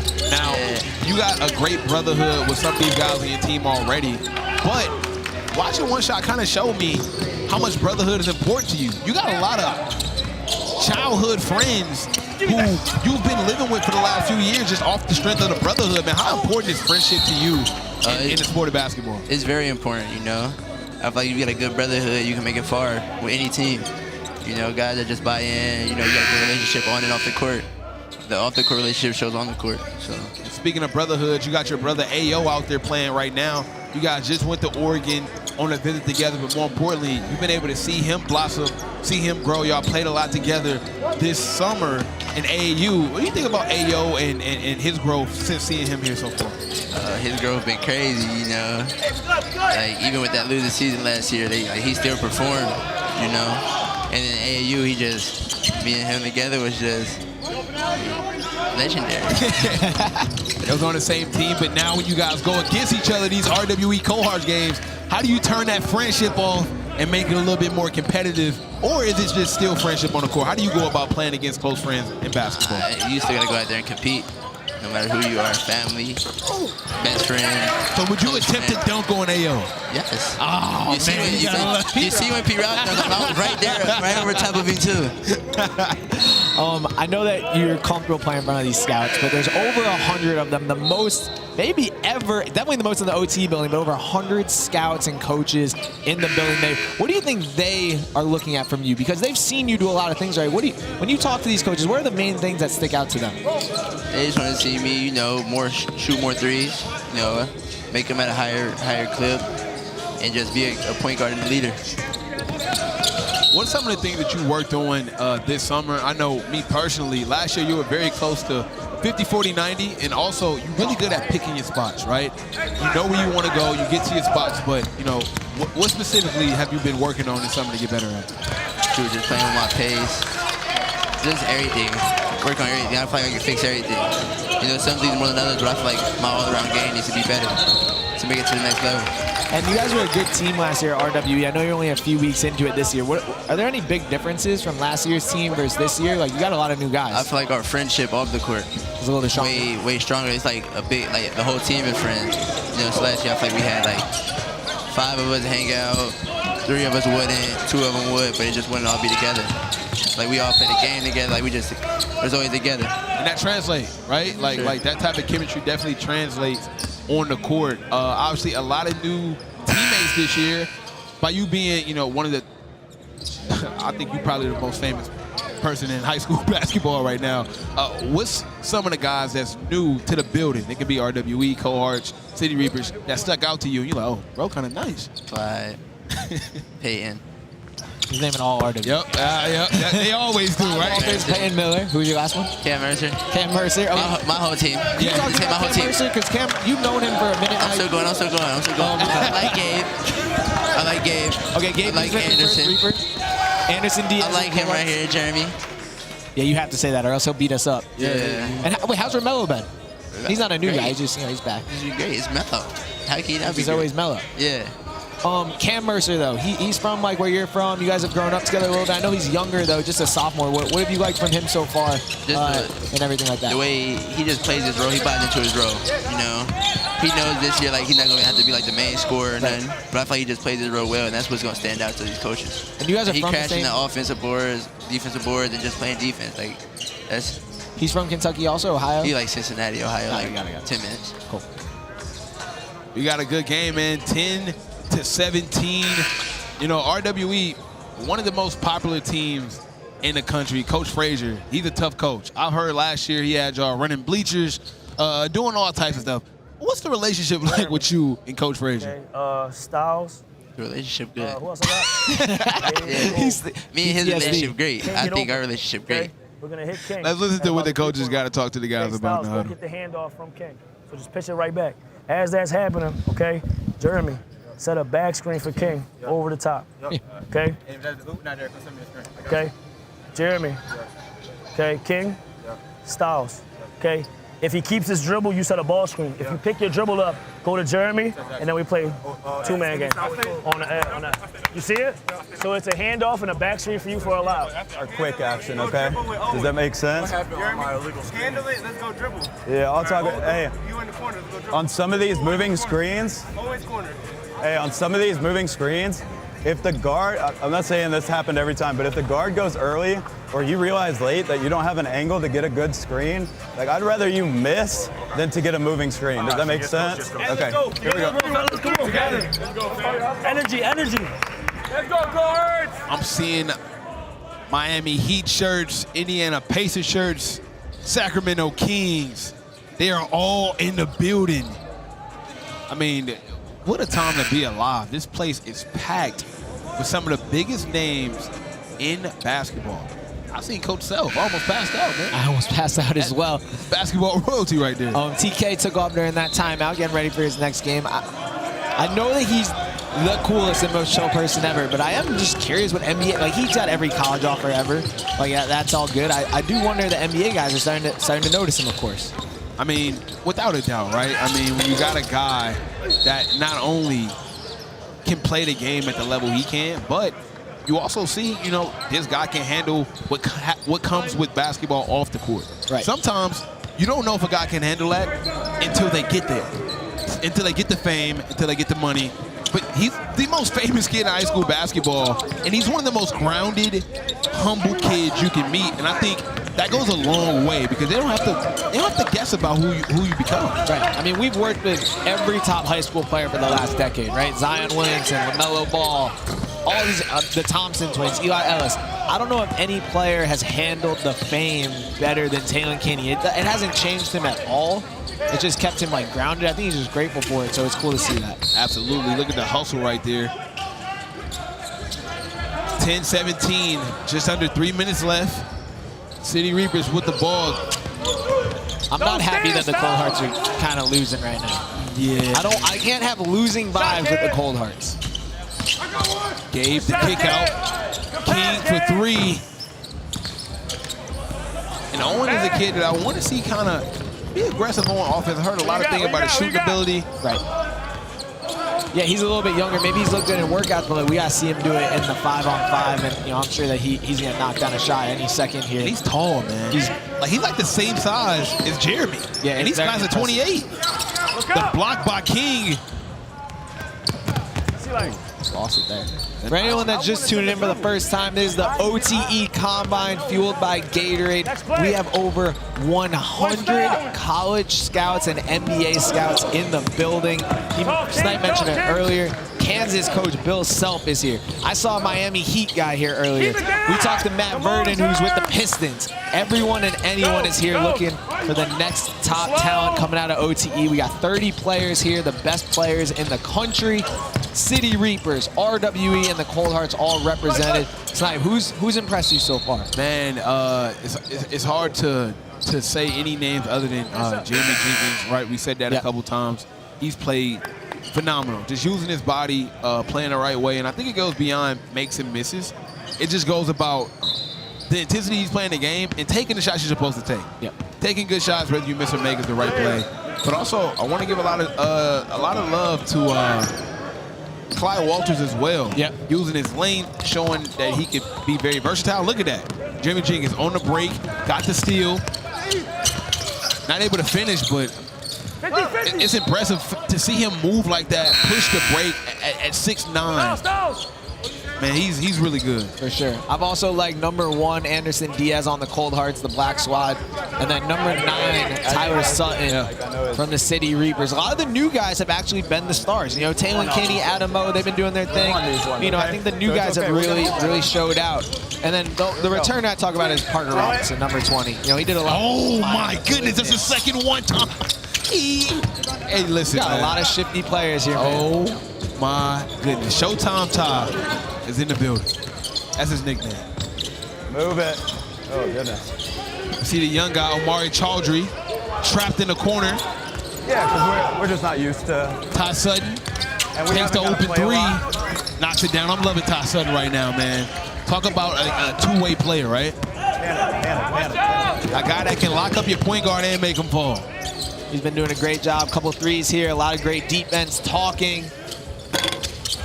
No good on the 3-ball right there. Jeremy Jenkins with the rebound, and he pushes the board after he gets it.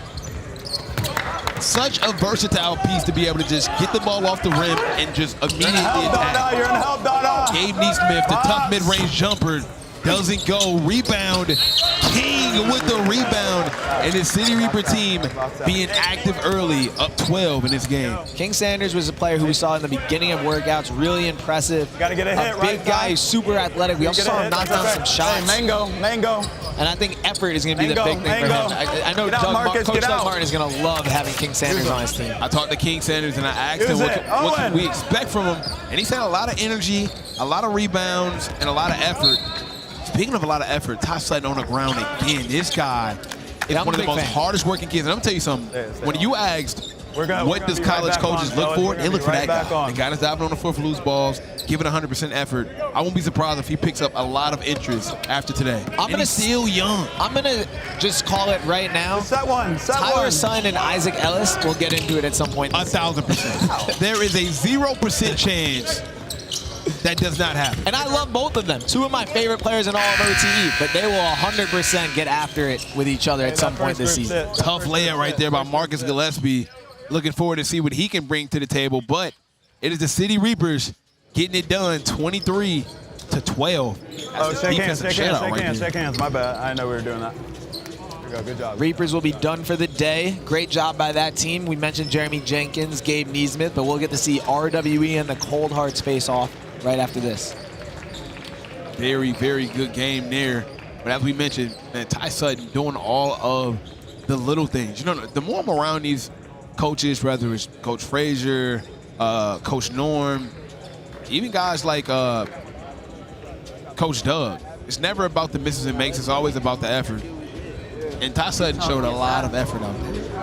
Hey, let's build that momentum from the jump. Let me surround it. Right? So if you have it and you realize, like, man, we don't have any advantage that we can attack, you can just swing it and immediately get to that. Now we're trying to turn the corner right there. Okay, does that make sense? Now you know, like anybody who's been here knows, RWE is going to try to push everything to the sideline. Okay, so if they do that, right? If we're setting these drags, and they do that, it just becomes hook, right? If we get iced and he has the flip, and we come off this way, you're rolling, you're on the back, right? But if we can get off the middle, which is what we want to do, right? We want to get off the middle. They don't want us to get off to the middle. It's here. That's that might be for camera. Move, stay up. For the final 5v5 of the day, we got RWE and the Cohorts happening right here, right now. I think it's always a benefit to be the last team to play because you have a chance to be the last impression. Knowing that this is the last game of the day, I'm expecting a lot of high effort, high energy plays. Even if you sit on the bench, right? You want to see guys clapping, engaged. Coaches look at those small things, and that could be the difference. I remember 2 years ago, we had a guy. You remember who it was? He picked up like a D1 offer because of its energy. I know. I forgot the kid's name, but he literally got a D1 offer from one of the biggest schools in the country. because they went to a practice. He rolled his ankle, he tied the shoe tighter, and he continued to play. Wasn't it Jeremiah Johnson from the Doves? It wasn't Jeremiah Johnson, but he did play for the Doves. It was Carmelo. Oh, yeah, Atkins. Carmelo Atkins. Man, that's a good pull right there. Yeah, that was good. That was very impressive. Hey, man, I remember a lot of You got the West Virginia offer for that, West right? Virginia, that's what it was. He got a West Virginia offer from practicing on. Not a game, not scoring 40. Isn't it funny the things that kids think it takes to get a scholarship is leading the league in scoring and leading the league in assists?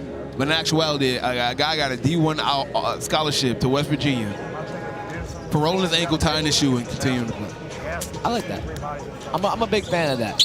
And you know what? I think that in this scrimmage that we're about to see, I would love to see one guy kind of take over, right? Like, we've had moments where, you know, Anderson Diaz scored 4, Tyler Sutton did a couple things, but I want someone in this OTE Combine fueled by Gatorade, someone to kind of like get to the next level in this one. Could it be Talen Kinney? Would it be a new guy like Anderson Diaz? I want to see someone rattle off like 8-10 points in a row. Let me tell you, I've seen that happen before, and Rob Dillingham, when he did his OTE Combine, fueled by Gatorade, that was one of the most, I knew immediately he was going to the NBA. I've heard about it. I've talked to people about it. But when he did his combine, I seen him score like 15 points straight. It was insane. And that was in a 3-on-3. It was insane. Never seen nothing like it before in my life. I mean, that's why he's in the league. Man, a lot of good players on the court, but we even got good players in the booth with us today. My guy, Ty Sutton. Hey, Ty, very impressed by the way you played today, man. Obviously, I told you I heard a lot about your hard work, but nobody told me you can make dudes fall. You're snatching like you stole something out there, Ty. What's going on, man? Man, bro, I'm a little shifty. That's all I can say, man. I appreciate y'all having me, though. Yes, sir. Appreciate you, bro. Your first time out here at the OTE Combine fueled by Gatorade. What'd you think? You're done for the day, I believe, pretty much, right? You got a couple other things that'll happen afterwards. Like, how are you feeling after this experience? Man, everybody's going hard. Obviously, there's a lot of college coaches, NBA scouts here, so everybody's going 100%, trying to look their best and play and do what they can do. Did you do that? I think I did. I did pretty well, I think. I think one of the things you did to stand out was effort. And it's so funny when I talk to a lot of these coaches, they never talk about who makes shots, who missed shots, who seen passes, who didn't. But it's about effort. You're diving on the floor for loose balls, you're picking up full court, you're guarding the best players, you're making an impact on the floor. I think you should definitely hang your head high. And I think you had a successful day today. You were one of the names that came up with me and Tom said who had one of the best days out there. Yeah, I appreciate that, man. I'm always going to keep working out. There you go. By this being one of your, you're very new to OTE, and you were going through the recruiting process of coming here. Is this what you expected, right? I know everybody wanted an opportunity to go to the next level and maybe even play pro. I mean, look around. 100 different coaches, 29 of 30 NBA teams have representation here. I don't think there's a better place in the world to get the opportunity you're looking for. I really don't either. Like, being here is so amazing. Like, it's really amazing. Just being on the court and seeing so many college coaches and NBA scouts and so many people just watching. It's crazy. Like, what you see on the internet is different from what you see in person. That's all I can say, man. And you see Anderson Diaz there fire away. There's a lot of top point guards here. You, Anderson, obviously Talen Kinney. What's the guard matchup been like for you to play against top players every single day? Kind of used to it. You know, they're just pushing me and making me be better every day, so I appreciate them too. Obviously, I knew Anderson for a very long time. We've been going at it since 7th grade, so it's great to be here with my brother too. And before going into today, was there any of the older guys that you talked to and got to hear from what this experience was like, or did you kind of want to have Mello? I knew Mello since I was in 7th grade. So I've been talking to him for a very long time. Even while being recruitment, he's been telling me to come here. Like, he really likes it. So, yeah. What did he say about, to get you ready for today? He was just saying, don't be nervous. Like, I told him, I walked up to him, I was like, I'm not going to lie. Feeling a little bit of chill. He's like, bro, just go out there and be yourself, bro. You're going to be fine. And that's what I did. Great guy to listen to, man. I've seen Melo come in here unranked. Nobody knew who he was. Well, obviously, he had Instagram fame for sure. But to now be a 4-star and be able to get D1 offers and legitimately be one of the best on-ball defenders and he can shoot the lights out, it shows that the work works, right? Yeah. He's been here. He's developed. Not missing days. He's been locked in. He's one of them ones, yeah. For sure. And I'm very excited, man, because he's a great kid. I'm happy for his success. But What's some of the players that's maybe stuck out to you so far being in the building? It can be anybody on any team, but some of the talent that stuck out to you. Who have you seen? Yeah, I would say P-Rob. I knew P-Rob for a very long time, but he did amazing to me when he played against us. Like, that's all I can say. Shout out P-Rob. Asher Elson is one of those guys, man, who I think is definitely going to have a big year, Tom. I mean, we talked about him a lot. I think so, too, man. Asher at the line, shooting 2, shooting 1. On net. It's kind of crazy how well he shoots. How tall he is. Crazy. It's insane, man. Everybody needed floor spacing, right? So he shoots like a guard, too. He does. Melo to the lane, tough layup. Doesn't go, rebound. RWE goes back up, denied by Diamond. Oh. Another one. And one. Oh, bucket goes right there. That's S1. Hustle guy. I think him and Diamond will probably go at it a lot. Absolutely. Now, I know Philly has a very good basketball scene.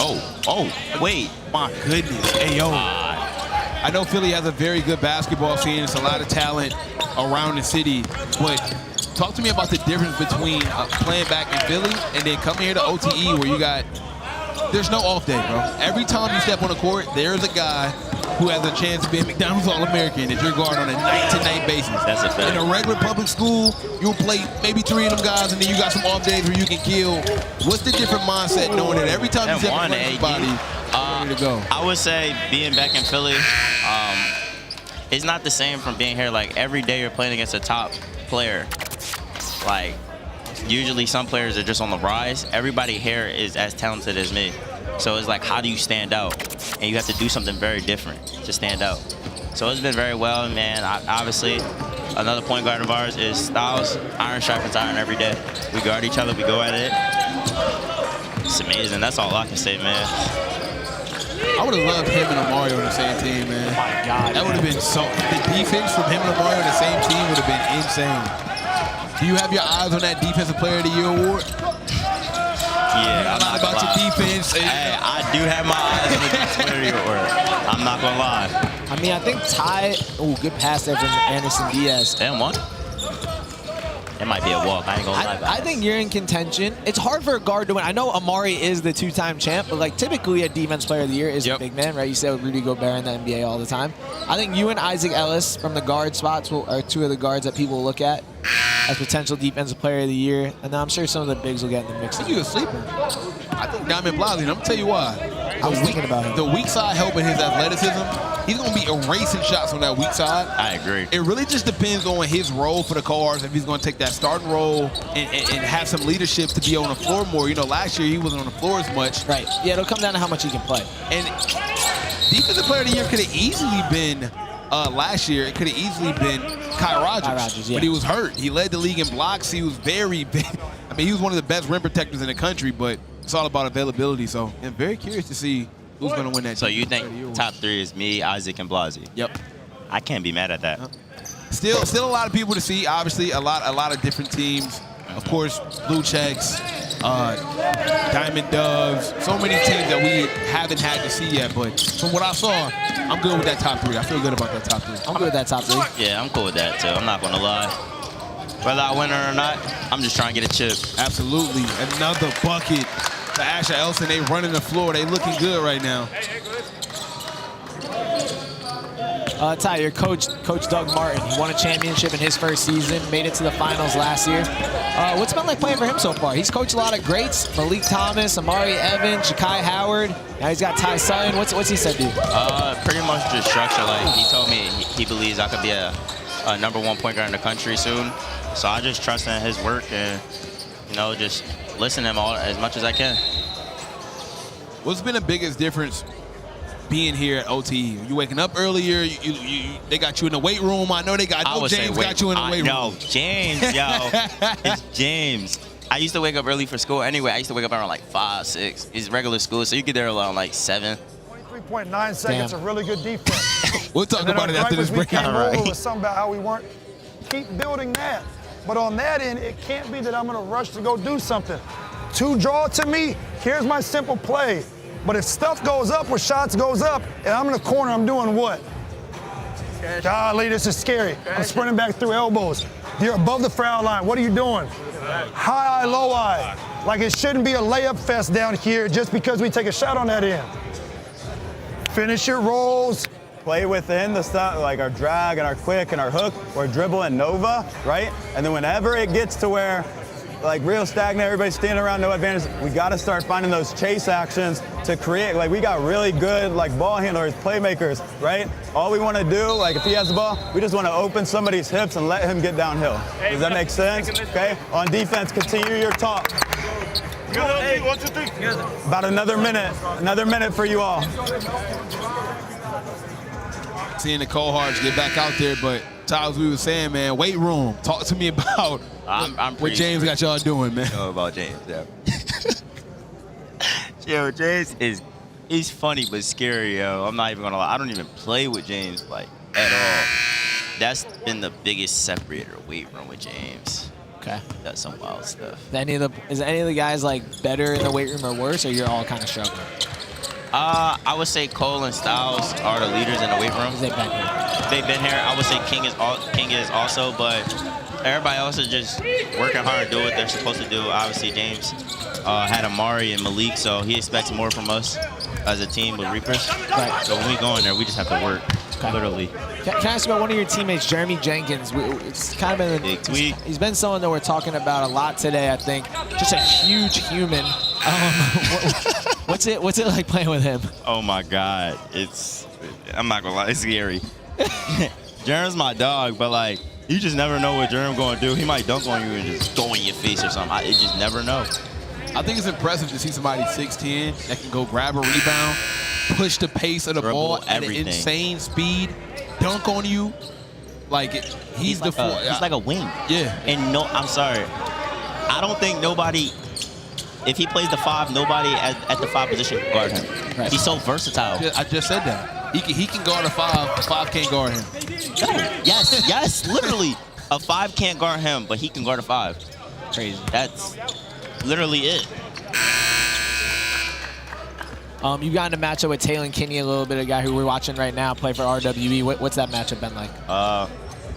It was pretty cool. Like I matched up against Talen at USA camp, so it's pretty much the same thing. He's a really good guard. So I really just try to sit as much as possible and not jump too much because I know he's going to counter. Now, when you're playing with like a lot of talent like this, Ty, is there any ego involved? Like, say if somebody hit you with a move or something, like, are you curious enough to be like, yo, show me that after practice? Or is it more like, nah, I ain't rocking with him after that? Like, what's that like when you're around so many good battles? Do you learn and take different things from different people? I think you have to pick out everything. Like with me and Styles, like I said, we go at each other every day.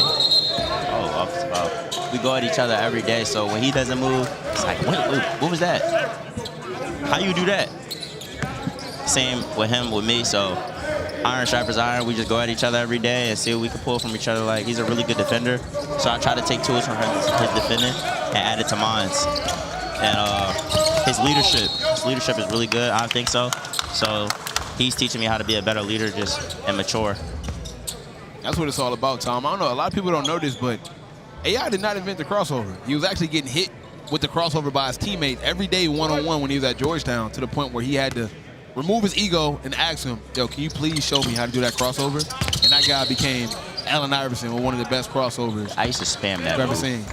Right? But he wouldn't have a move if he didn't remove his ego and ask one of his teammates who kept killing him with the move to help him out.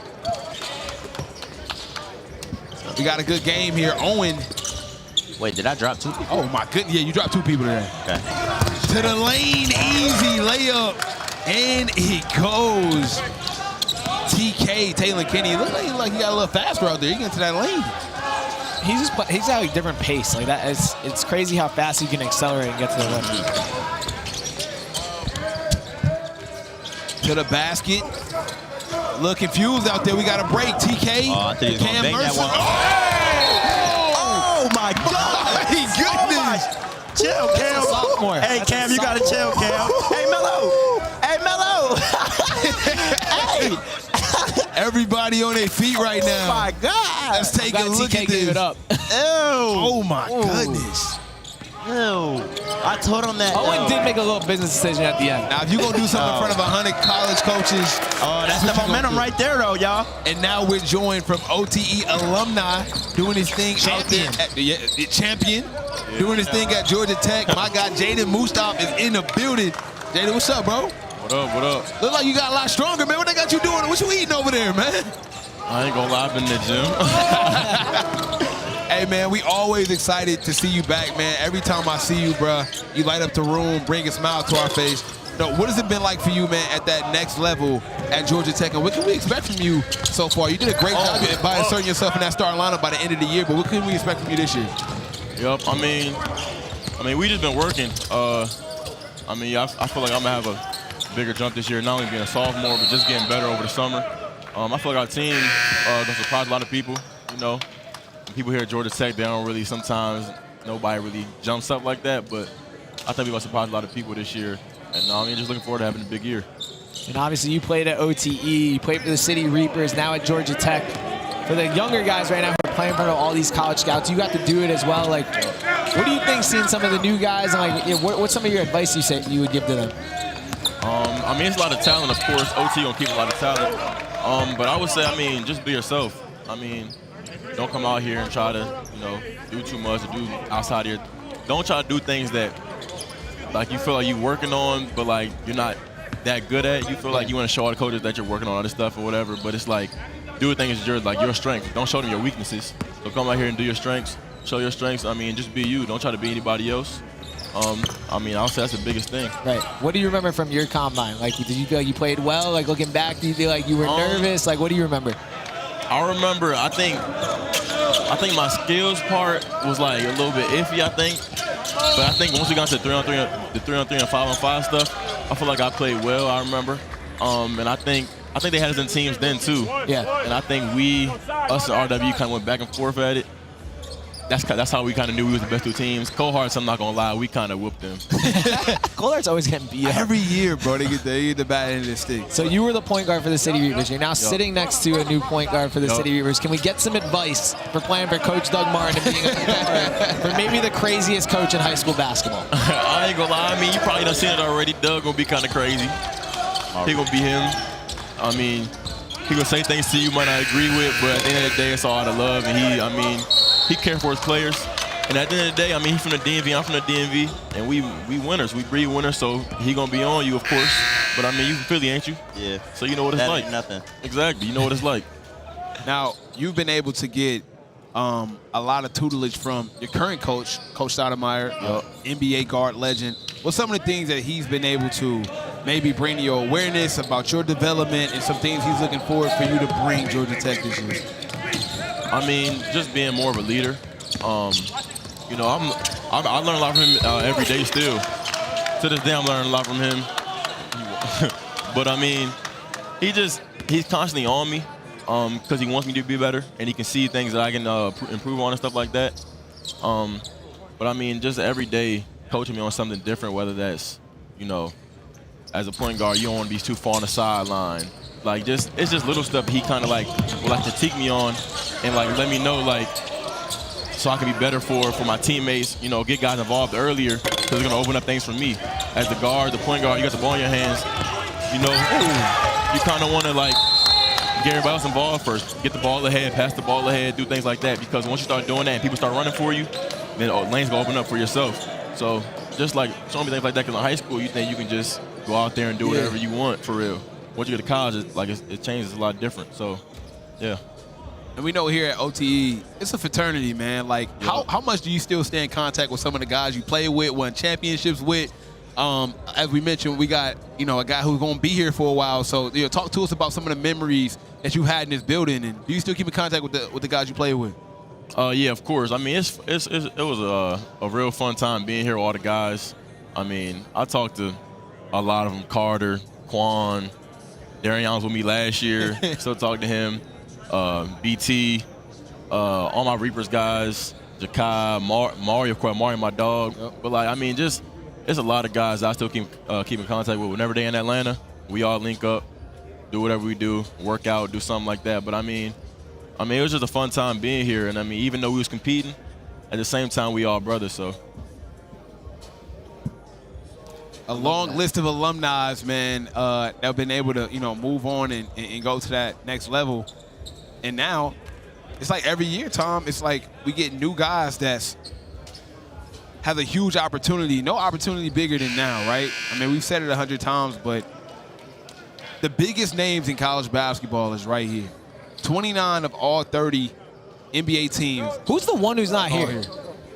Orlando Magic. I heard it might be the Magic. Yep. The Pelicans, actually. The Pelicans. The Pelicans are the one NBA team. I mean, we still love the Pelicans. Yeah, we love We still support and respect them. Whoever wants to play with AT players, we're cool with.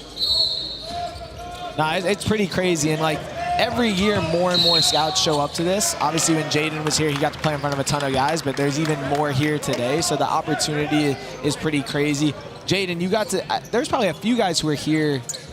Like, Adam O was here when you played here, right? Parker Robinson, I think Romello. Yeah. Like, what's it like seeing those guys go from the young guys when you were here to now they're kind of like, they're the OGs.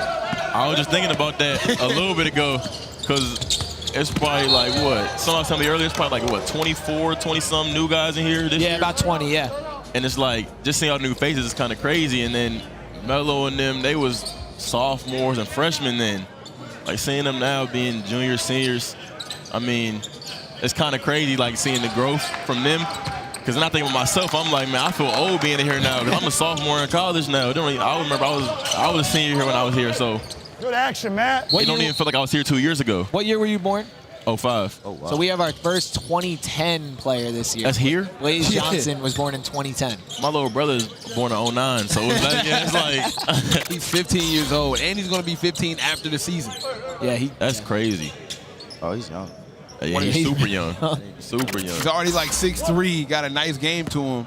Probably 6'5". 6'5"? Damn. Yeah, he's tall. I give him 6'5". 6'4", maybe. Okay. I mean, yeah, he's on your squad. I mean, talk to me about him, man. Like, he's young, but he looks like he belongs here. He's a sponge, man. He just listens to everybody and just stays within his game and does what he does best, score the ball. That is a tough, Oh, my God. Really. Oh, my goodness. Yeah, he learned that from me.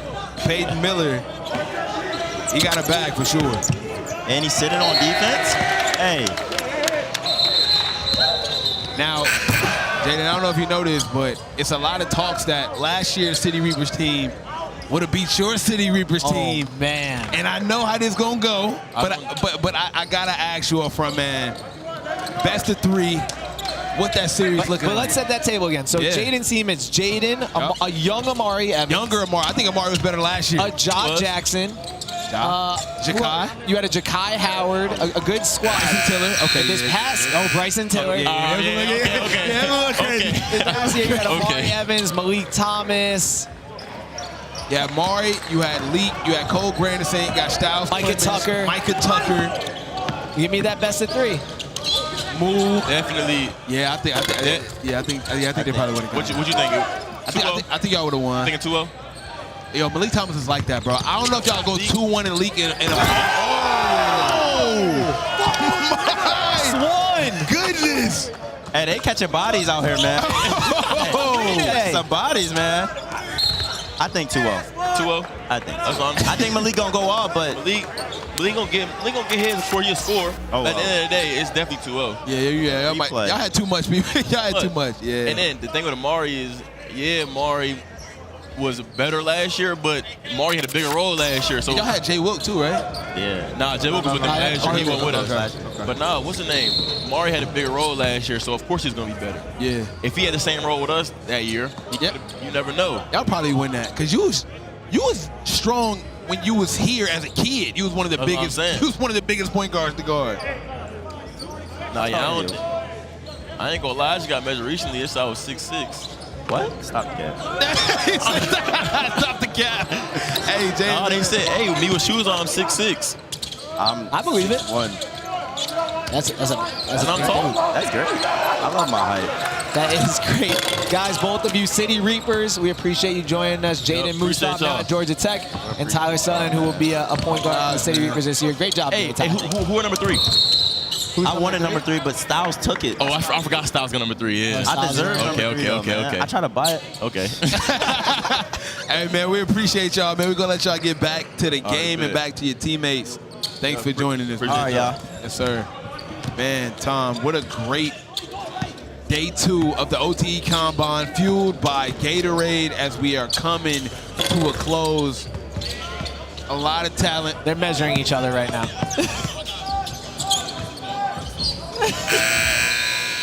And this is how you know guys are competitors. Immediately when they took their mics off, they went and stood next to each other to measure each other.